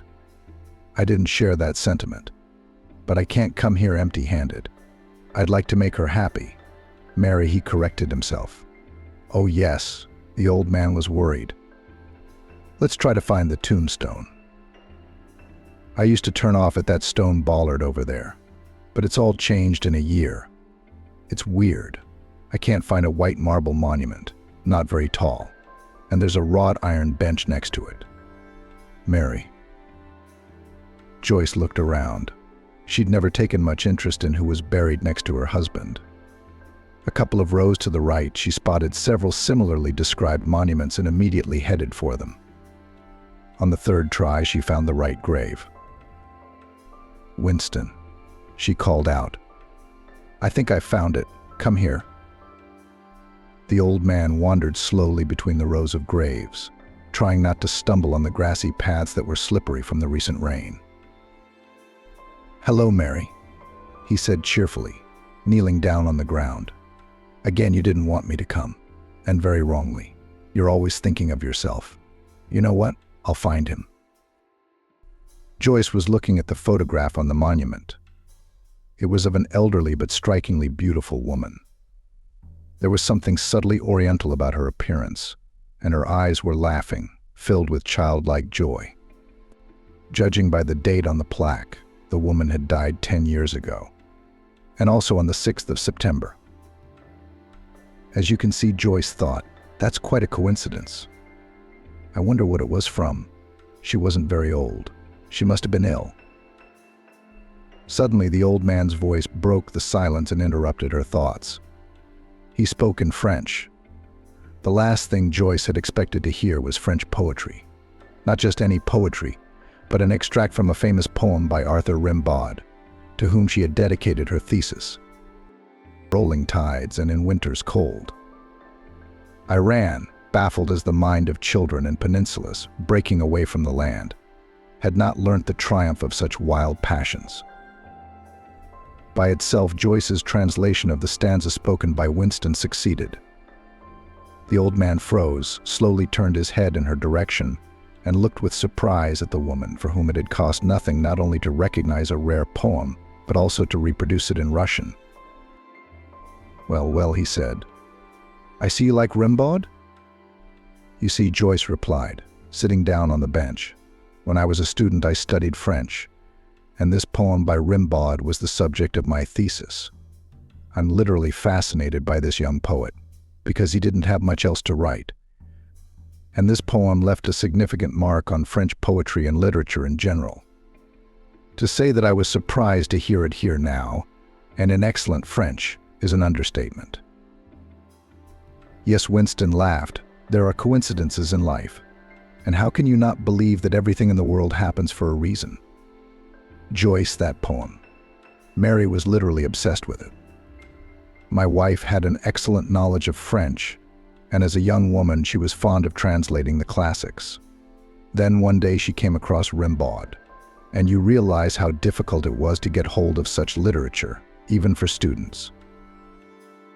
She read the translation, but it seemed to her that it did not convey the essence of the original, and Mary was a very persistent and determined girl. So she decided to create her own translation. I have an old notebook at home in which my wife wrote down her versions, but she was never able to perfect them, as she thought. "It would be very interesting to see it," Joyce said. "I touched on the subject of translation during the defense, but it was about the popular versions. I'm interested purely from a professional point of view. If you're really interested, then you're welcome to visit," Winston replied. "I live alone." My son got married a long time ago and moved to the capital. He visits once every couple of years, Winston continued. I'm afraid to fly. I've never even seen my grandchildren in person. Mary's gone. I'm a recluse. My friends have all left this world long ago. If it's not too much trouble, come and see me. I live near the Central Library, you know. Maybe the house with the columns in the original? I know Joyce smiled. The old man's offer might have seemed dubious to some, but the woman felt that the man was very lonely, and the sincerity with which he told her the details of his life was endearing. Besides, Joyce really wanted to look at Rimbaud's translations. Her professional interest was making itself felt. I'll definitely come. Let's do it tomorrow at 5 o'clock. It'll be convenient. I'll have a couple of hours to spare. Of course, assured her old man. Come, I'll treat you to a specialty coffee, a woman's recipe. I'll leave you my phone number. If anything changes, let me know. The new acquaintances stayed at the cemetery for some time, and then Joyce kindly offered to give Winston a lift home. All the way he told her about the peculiarities of growing flowers in the greenhouse. Joyce had never realized it could be so interesting. She returned home in high spirits. Catherine had already come home from school. We must eat quickly, Joyce said. Mother and daughter went to the kindergarten. Elizabeth managed to get into a fight with a boy who was pulling her braids. The conflict ended with a torn shirt. The child's angry mother demanded compensation from Joyce for the spoiled item. Unwilling to listen to an explanation, Joyce silently pulled out the money. Noticing that the purse was almost empty, she muttered. Yes, it's still a couple of days before payday. She didn't scold Elizabeth, noting only. A real lady would not defend her honor with her fists, but would seek revenge using her intelligence. How's that, Mummy? I don't understand. You and I will definitely talk about it, but a little later. But I'm still glad you didn't let yourself be offended. Mum, Catherine intervened in the conversation. Why did you give that bitch the money? It's clear that it's her child's fault. If you'd stayed out of it, you'd still be in one piece, Catherine said. Sometimes you have to give in, said the mother. I realize what a conflict would lead to now. We'd have a fight with her. She still won't admit that her son is at fault. After all, then I will question her love and methods of upbringing. And there's no way to prove anything to an offended soul.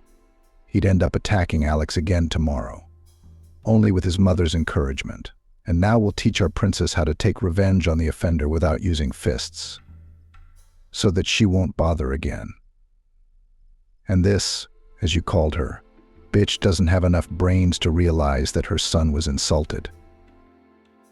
Well, Mum, Catherine stretched out, laughed. What a sly one you are. Having finished her work, Joyce remembered that she had promised to stop by Winston's. She called her eldest daughter and arranged for her to pick Elizabeth up from kindergarten, telling her that she would be a little late. Mum, Catherine piped up, Are you late for work, or are you going on a date? What date, baby? Joyce laughed. I've got an appointment. I'll try not to be long. Okay? All right, Catherine whispered, don't worry. Joyce bought some cakes on the way. She didn't want to go to the house empty-handed. She knew a good bakery that sold inexpensive but delicious sweets. She liked to take her children there when she had free time for a joint day off.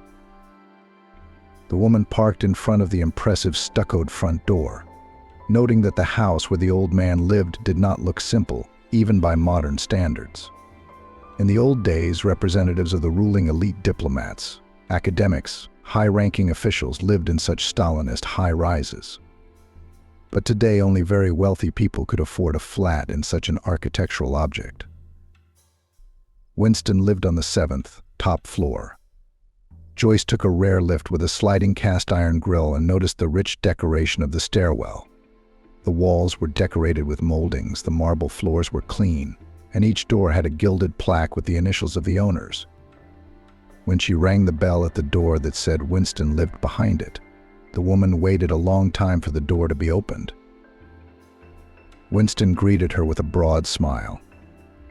The old man was dressed in an immaculately tailored gray woolen suit that made him look much younger. "Good evening, dear Joyce." The man greeted her. "I didn't expect you to come." "Why not?" the woman asked, embarrassed. "Well, you'd have to admit, meeting in a cemetery is a rather dubious way to start a relationship," the older man smiled. "Though, considering the way life flows nowadays, it's surprising that strangers can even talk to each other and find a common theme." "I confess," Joyce replied, "I am driven by professional interest, and I'd like to try your advertised coffee. I've brought some cakes too." "Thank you." Winston took the bundle of treats. "Please come in." Joyce walked into the huge living room. The flat had high ceilings of at least 4 meters. One wall of the spacious room was completely filled with shelves of books. On the shelves were whole collections of rare editions, which the owner of the library had collected for decades. There were even some ancient-looking medieval manuscripts and editions with traces of time on their covers. Apparently, the owner of the flat was a man extremely well-read. The order of the bookshelves made it clear that the contents were not just decoration or an attempt to impress. "I see you like my little collection?" Winston asked, bringing trays of coffee and sweets into the room. "It's quite small," Joyce said, still looking at the books. "There are at least 2,000 volumes here." 3,047. "To be exact," said the old man. "There were more, but when Mary died, I donated some of it to the university library, as she had willed. And now that I'm retired, I can't afford to read as much as I used to. My eyesight's not what it used to be." And it was more interesting to discuss what I read with Mary than to be alone with my opinions. Sometimes I'd open her favorite illustrated editions and just admire the drawings. Here, for example, Winston reached for one of the shelves, where there was a whole collection of brightly colored covers decorated with golden Arabic ornaments. Winston displayed Tales of 1001 Nights, an amazingly beautiful full-size book covered in silk with a glossy marbled insert depicting a tent in a flowering garden. "It's a 1913 French edition with illustrations," he said. "Oh my God, it's beautiful." Joyce marveled. "I'd never have realized that such copies were in private collections. It's a work of art." "You're right," smiled the old man. "Such collections can easily be sold at auctions for decent money. Today there are no more than 5 complete collections of such books, but I will not sell my fairy tales for any money. You see, they are not just well-preserved volumes, they are memories. Moments of happiness, forever gone, but also forever in my soul. Mary and I bought this collection in Paris, would you believe it, at a flea market, and for only 300 francs. Although at the time it seemed a fabulous sum to us. When Soviet citizens got to foreign countries, they bought everything that was different from their usual life. But for some reason, Mary and I did not go to fashionable shops and perfume shops, but went straight to hunting for antiques. The seller asked 400 francs for the books, but we had only 300 francs left. Seeing the fire in my wife's eyes, the merchant could not stand it and gave in. Probably then he regretted 1,000 times, because today the cost of such a collection is at least 30,000 euros. "Oh, really?" Joyce marveled. "Is it really true?"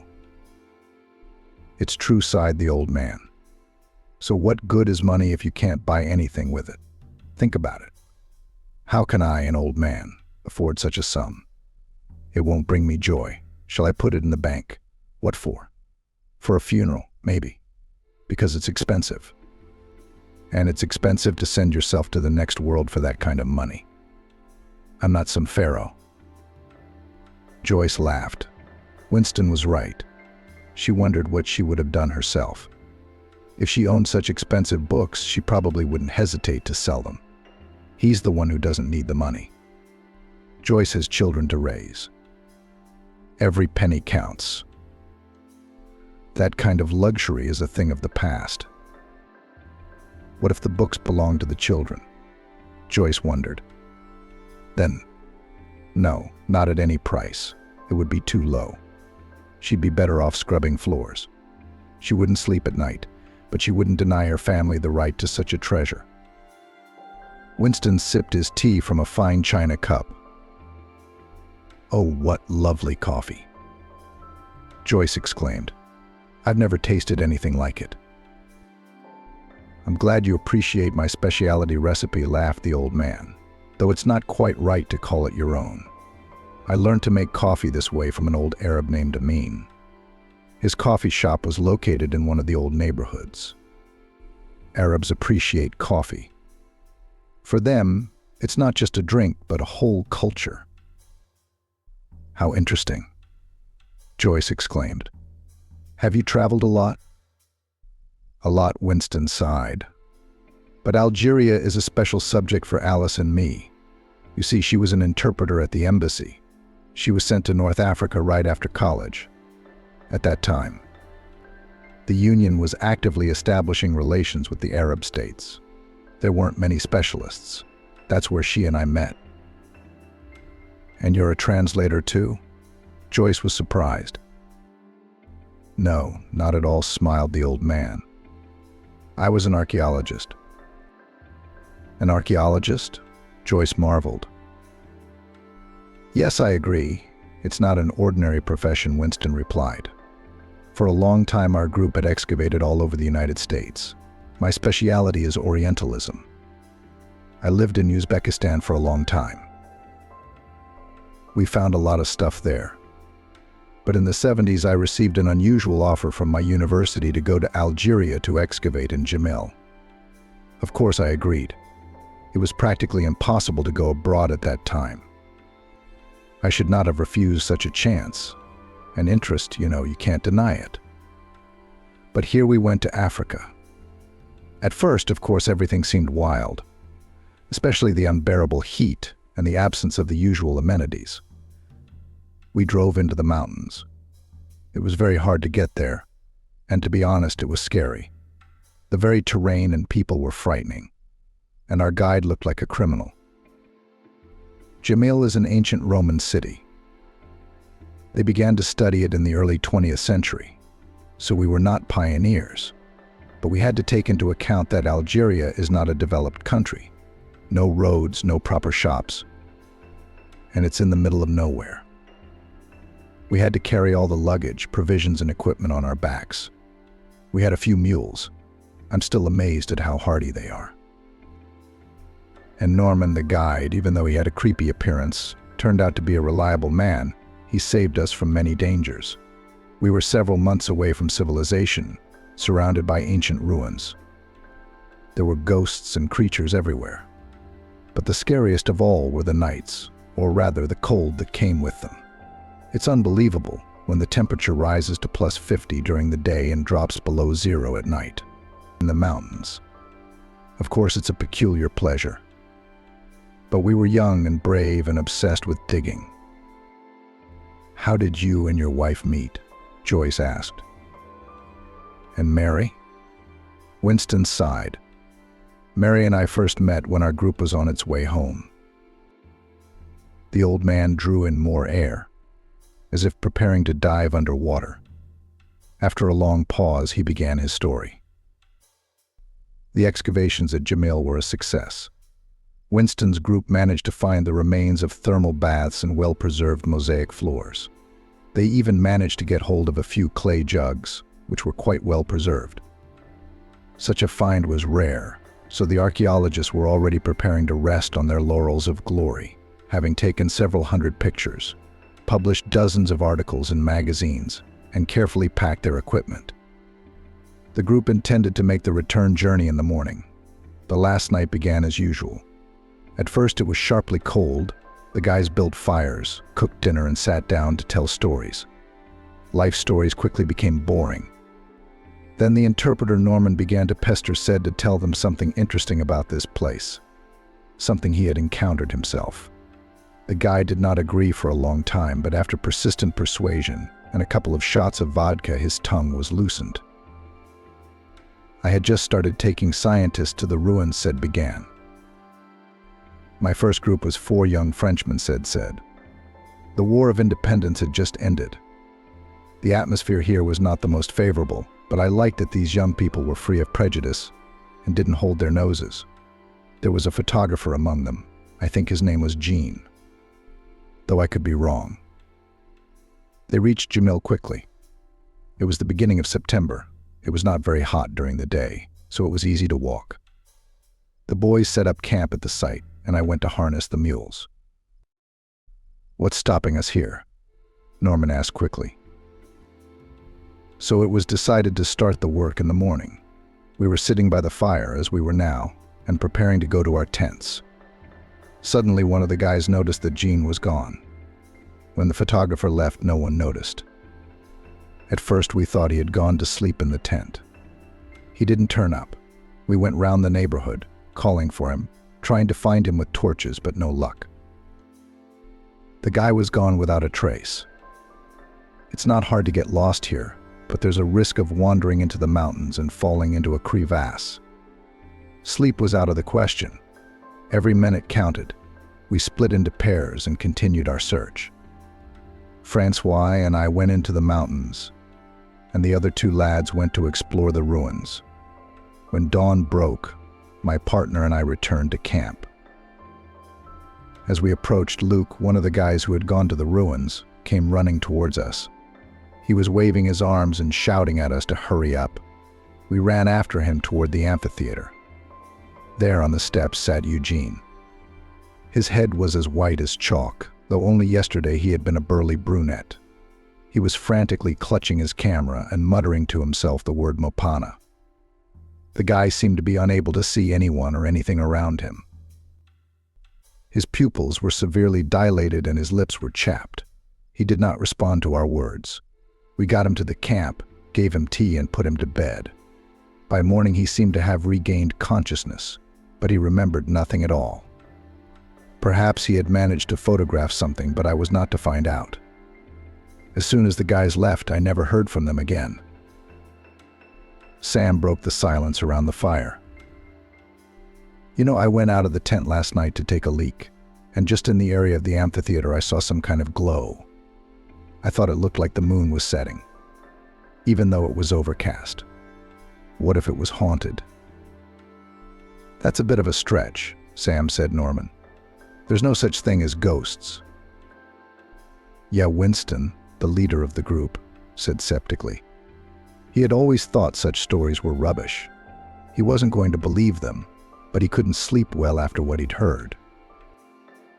When all the boys had gone to their tents, Winston lay still for a long time, wondering what the Frenchman could have seen in the ruins that he had turned gray overnight. Suddenly, his musings were interrupted by a crackling noise from the street. He poked his head out of the tent, but it was empty. Only the embers of the fire were slowly going out. He was about to climb back in when the crackling sound came again. The sound was loud and distinct, coming from the direction of the ruins. But no Winston muttered, climbing out of the tent. Whatever it was, it didn't sound like it was coming from the other side of the world. The boy did not wake anyone, and, armed with a strong lantern and a stout stick, set off in the direction of the amphitheater. There was someone in the center of the structure. Winston froze, not understanding how a person could be here. The logical explanation was that it was someone from the camp, but the figure was dressed in something light-colored, covering almost the entire body. Winston gripped the stick tighter and aimed the beam of light at the man sitting below. "Hey, what are you doing here?" shouted the archaeologist. The figure didn't move. Oliver sank down a couple of steps and froze, sweating with fear. Had the boys decided to play a trick on him, knowing how he felt about all sorts of mysticism? "Norman," he shouted, "if they're trying to scare me, it won't work. I'm going to use this stick." Winston confidently ran down the steps and approached the figure, swinging the stick. Suddenly, the figure rose sharply and turned round. The lantern illuminated a woman's face covered in blood. Winston stepped back, paralyzed with fear. The woman stared at him in silence. "Who are you?" Winston spoke in plain English. "Do you need help? We have a first aid kit. I'll get it for you. Just don't go anywhere. Do you understand me? I'll be back." He was about to leave when suddenly the woman grabbed his arm and addressed him in clear Russian. "You're not a hallucination, you're real. Are you here alone? I didn't hope for help anymore. You see, our motorcade was attacked. We were on our way to Seattle, but we got trapped on the way. Some men pulled us out of our cars, started pushing us around, trying to get us into their truck. I managed to get away. You see, it's getting dark fast. I know the city's not far away, but I'm totally disorientated. I came across these ruins and decided to wait out the night. But it's very cold. If it wasn't for you, I think I'd have frozen to death by morning." Only now Winston noticed that the stranger was wearing a silk business suit that was stained and torn in places, and what he took for a blanket was a jumper and an Arab headscarf. "Lord, let's go to the camp," Oliver exclaimed, taking the woman under his arm. "Can you walk?" "I think so," she answered. "Only my heel seems to be broken." Winston helped her to the camp, lit a fire and sat her on a bench. From the tent he got 2 blankets and a first aid kit. Treating the wound on the stranger's face, the guy saw that she was still quite young, no more than 25 years old. "What is your name?" asked the archaeologist. "My name is Winston. I am an American archaeologist who by fate found himself in this wilderness." "And I'm Mary," the girl answered and even tried to smile. It was obvious that she was still frightened. "Mary Smith. I work at the American Embassy as an interpreter. We traveled from Algeria on a diplomatic mission to a local university. But as I said, we were attacked on the way." "God, what about Sebastian and the others?" She continued confusedly. "I'm the only one who escaped." The girl appeared greatly disturbed. Winston, too, was alerted to the fact that bandits might be lurking nearby. Of course, they had a few guns in the camp, but they could hardly serve as a good defense. "There's no point in worrying about that now," the archaeologist said hastily. "You can't help anyway. Tomorrow we will go down to the city. And there we will think what to do in this situation. Right now you should be glad that you were not captured by these bandits and did not die in the mountains." Norman's head emerged from the tent. Loud voices woke him up. The others also seemed to wake up. In a minute, the whole group was already sitting around the fire. They were surprised at the appearance of a woman in the camp, and a very beautiful one at that. Nobody fell asleep till morning. First, everyone listened to the story of the appearance of a stranger in the camp, and the remaining few hours were on duty. In the morning, the archaeologists loaded their loads onto mules and set off for town. Mary was placed on one of the pack animals, and Winston walked beside her, ready to support her at any moment. "You know, if Syed hadn't told us that terrible story the night before Winston began, I'd be fast asleep. I'm afraid to imagine what would have happened to you." "What was the story?" Mary asked. "Was it about ghosts in Roman ruins?" "Exactly," laughed the boy. "I don't believe in all that, of course, but somewhere inside there's still hope that there's something left after death. And I believe that we don't go away forever," she said sadly. At the gendarmerie, Mary explained at length to an officer in mirror-polished shoes and white gloves. "What happened yesterday?" The officer called somewhere several times, making the girl languish in suspense. Winston never left her side. The rest of the guys had gone to a hotel to rest. He realized there was no way Mary could be left alone. After a couple of hours spent in the station, it was learnt that the diplomatic motorcade was attacked by a group of radicals opponents of the ruling party. At that time, relations between the United States and Algeria were developing very unfavorably. But there were those who were against it. The diplomats were taken prisoner and ransomed. Mary got through to the embassy and learned that the negotiations had been successful and that her colleagues would soon be safe. The other end of the line was very happy to hear that the girl was all right.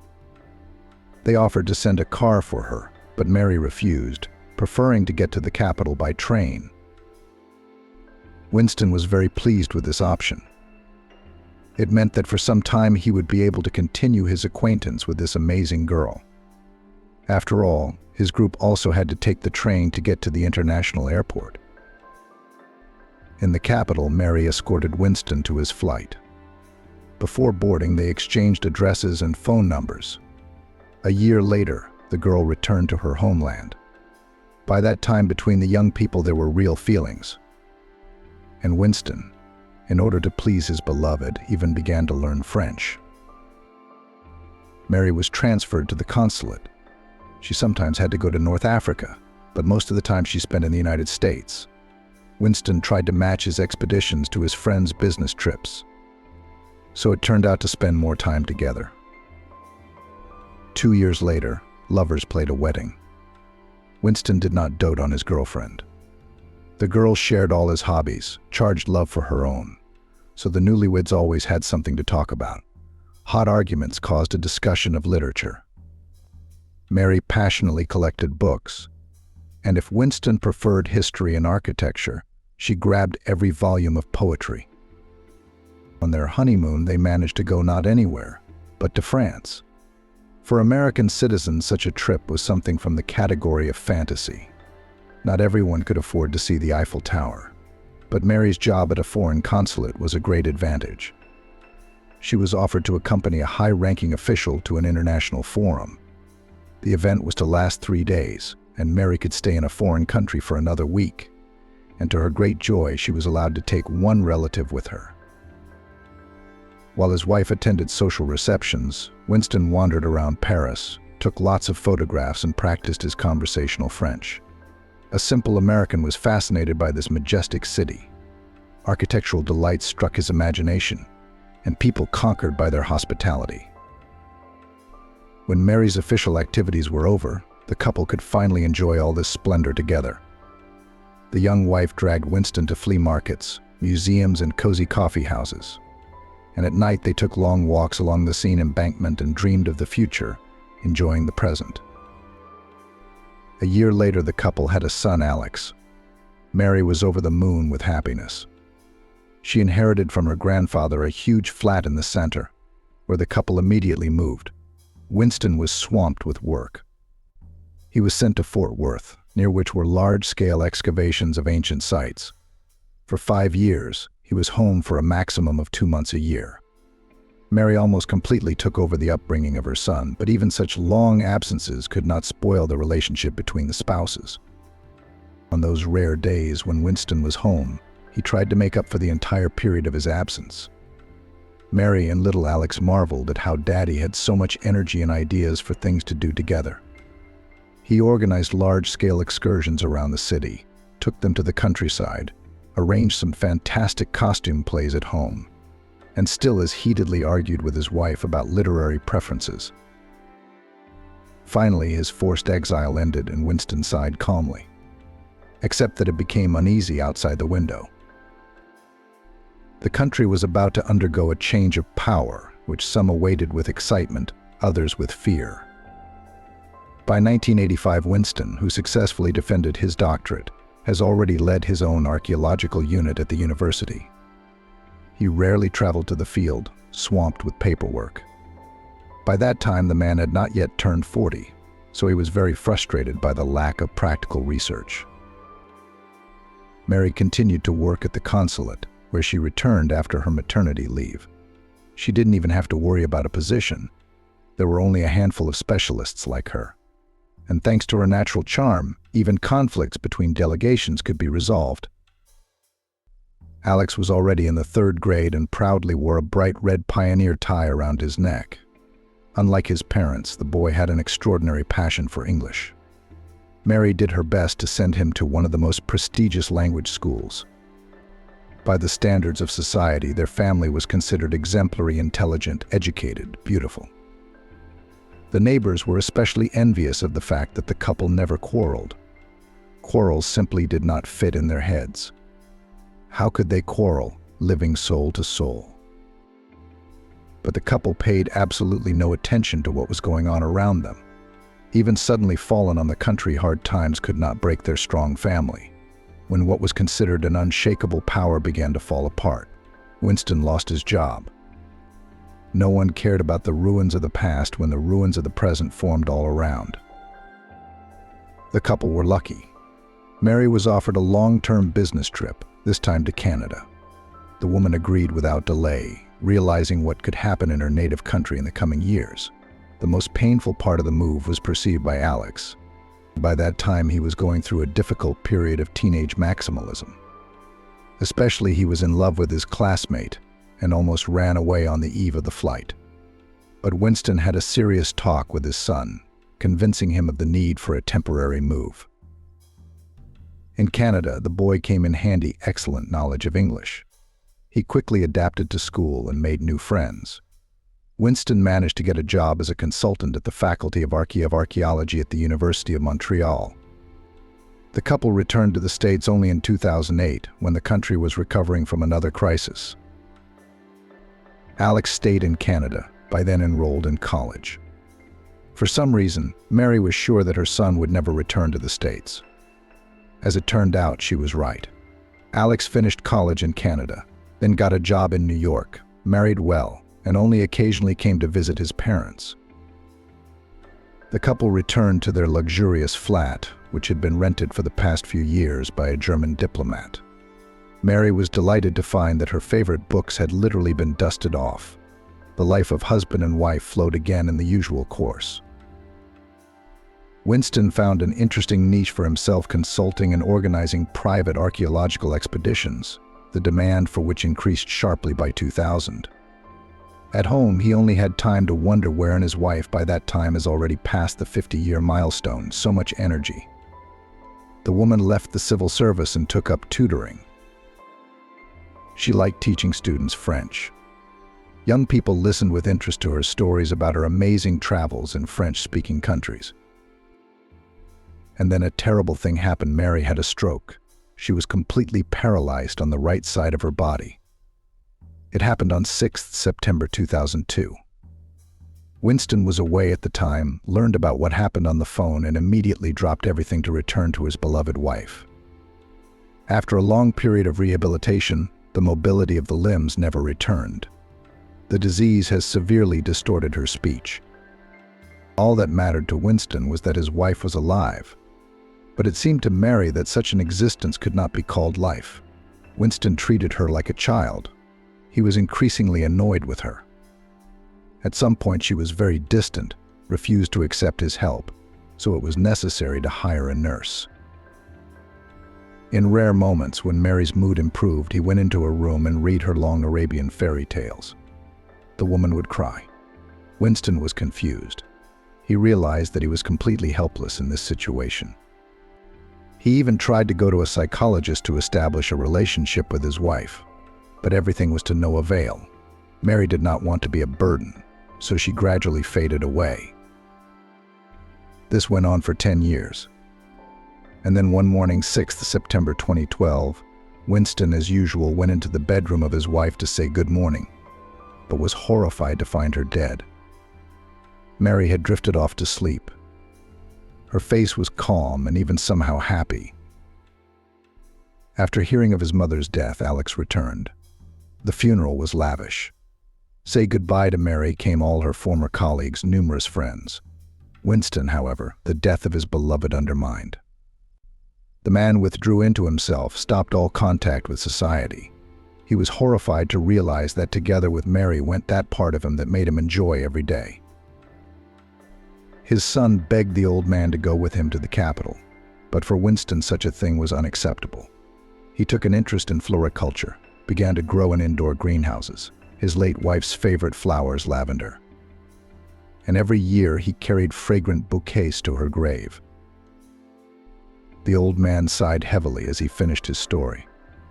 Joyce could see that the memories were causing him unbearable pain. "She's been gone 10 years now. But I hope every time I hear her voice again," he said. "I know what it's like," Joyce replied. "My story, though not as romantic, is that when my husband left, my world literally turned upside down. For 4 years now, I've been trying to cope with the loss, but I still can't get used to the fact that he's gone." Joyce Winston said to her, "Thank you for listening to the old man's story. You're the first person I've been able to talk to so easily in 10 years. And, I'm relieved." "Winston, this date, the 6th of September, is a fateful date," Joyce said thoughtfully. "Did you meet Mary on that day? She fell ill and died on the same date. My husband died on the 6th of September, and you and I met on the same date. Don't you find that odd?" "I don't know, my dear," said the old man. "I don't believe in mysticism, but I can't help thinking that maybe there is a connection." "Winston," Joyce suddenly suggested, "come and visit us on Sunday. It's my son's birthday." "I'd love for you to meet the children," Joyce said. She felt sorry for the lonely old man, trapped in this huge flat, alone with his memories of his wife. She liked him very much, so she thought it was appropriate to invite him to the family party. "I don't know," Winston replied uncertainly. "Would I be in the way?" "Not at all." Joyce was quick to reassure him. "Of course not. You're such an interesting man. I think it would be nice for you and my children to get to know each other. And you and I have a lot to talk about. Honestly, I can't stand to see you lonely. Please come." "All right," the old man laughed in reply. "I will." From then on, Winston became a frequent visitor to the Joyce family's flat. The children immediately fell in love with the elegant and talkative grandfather, who had stories for every occasion. They listened for hours about his expeditions, traveling to other countries. Often Winston invited them to his house. Catherine was captivated by the old man's library. Together with Elizabeth, they read French fairy tales, looking at ancient engravings depicting the stories. Grandfather, otherwise they did not call Winston, spoilt the children with sweets, showed the outlandish things brought by him from foreign trips. Joyce was happy to have such a friend in the family. They chatted constantly with Winston over coffee, discussing everything that could come to mind. As a conversationalist, the old man was unrivaled. He literally knew everything about everything. Gradually, Joyce got rid of the heavy burden of the past. One weekend, Winston came to visit and immediately took Joyce aside. "Joyce," he began, "we've been in touch for a long time, and I'm amazed at how much my life has been enriched by having someone so close to me in it. I can see how hard it must be for you to raise these wonderful children alone. Tell me honestly, are you happy with your life?" "I don't understand you, Winston," Joyce replied with embarrassment. "Of course I'm content. I have beautiful children, a roof over my head, and now I've got a friend like that. I can't complain, can I?" "That's a good answer," Joyce smiled the old man. "But that's not what I mean," Winston continued. "Let me get this straight. Do you have enough to live on?" Joyce opened her mouth, not knowing what to say. They had never discussed material matters. Well, Winston knew that she worked as a manager in a small firm. She'd never disclosed her salary, but it wasn't hard to guess that it was barely enough to support such a large family. The flat was in treacherous need of repairs. The car was literally screaming for emergency assistance. But did it matter? Joyce, Winston continued seriously, "You may not say anything, but I'm not a fool. I can see this isn't easy for you. And frankly, it's a shame to see such a talented and versatile man wasting away in a hopeless job. That's why I have something to offer you. I've been talking to some of my old mates. Tell me, would you be interested in working in your specialty?" "What do you mean?" Joyce was surprised. "What do you mean?" "As a translator." "Joyce, come on. There's a big company looking for a French translator. It's a prestigious job. It's a branch of a well-known French pharmaceutical company.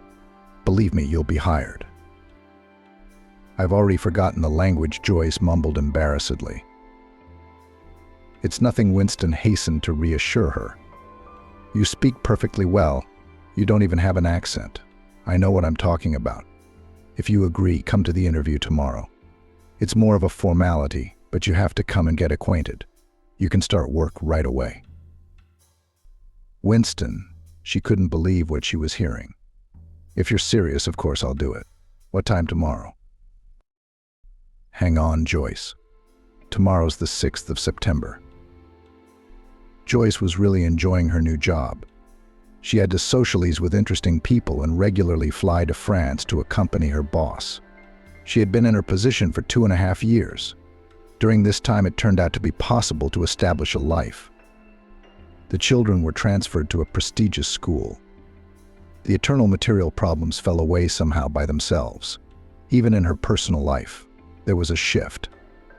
Joyce finally let Albert go, and one of her colleagues had a clear sympathy for her, which, to Joyce's surprise, turned out to be mutual on her part. One day her phone rang in the middle of the night, waking her from sleep. She did not immediately understand the meaning of what she heard. A familiar voice announced that Winston had passed away today. The old man had gone quietly, his heart stopping in his sleep. Joyce wept. Over the past few years, this elderly man had managed to become a true friend to her, even more a family man. But his passing had not caused hysteria. She was glad that at last this man would meet his beloved somewhere in heaven, where he stubbornly refused to believe with his mind, but recognized with his heart. Joyce helped with the funeral arrangements. Rummaging through the flat, she found a letter addressed to her, which Winston had apparently written shortly before his death. With trembling hands, she unsealed the envelope. Joyce pulled out a neatly written piece of paper.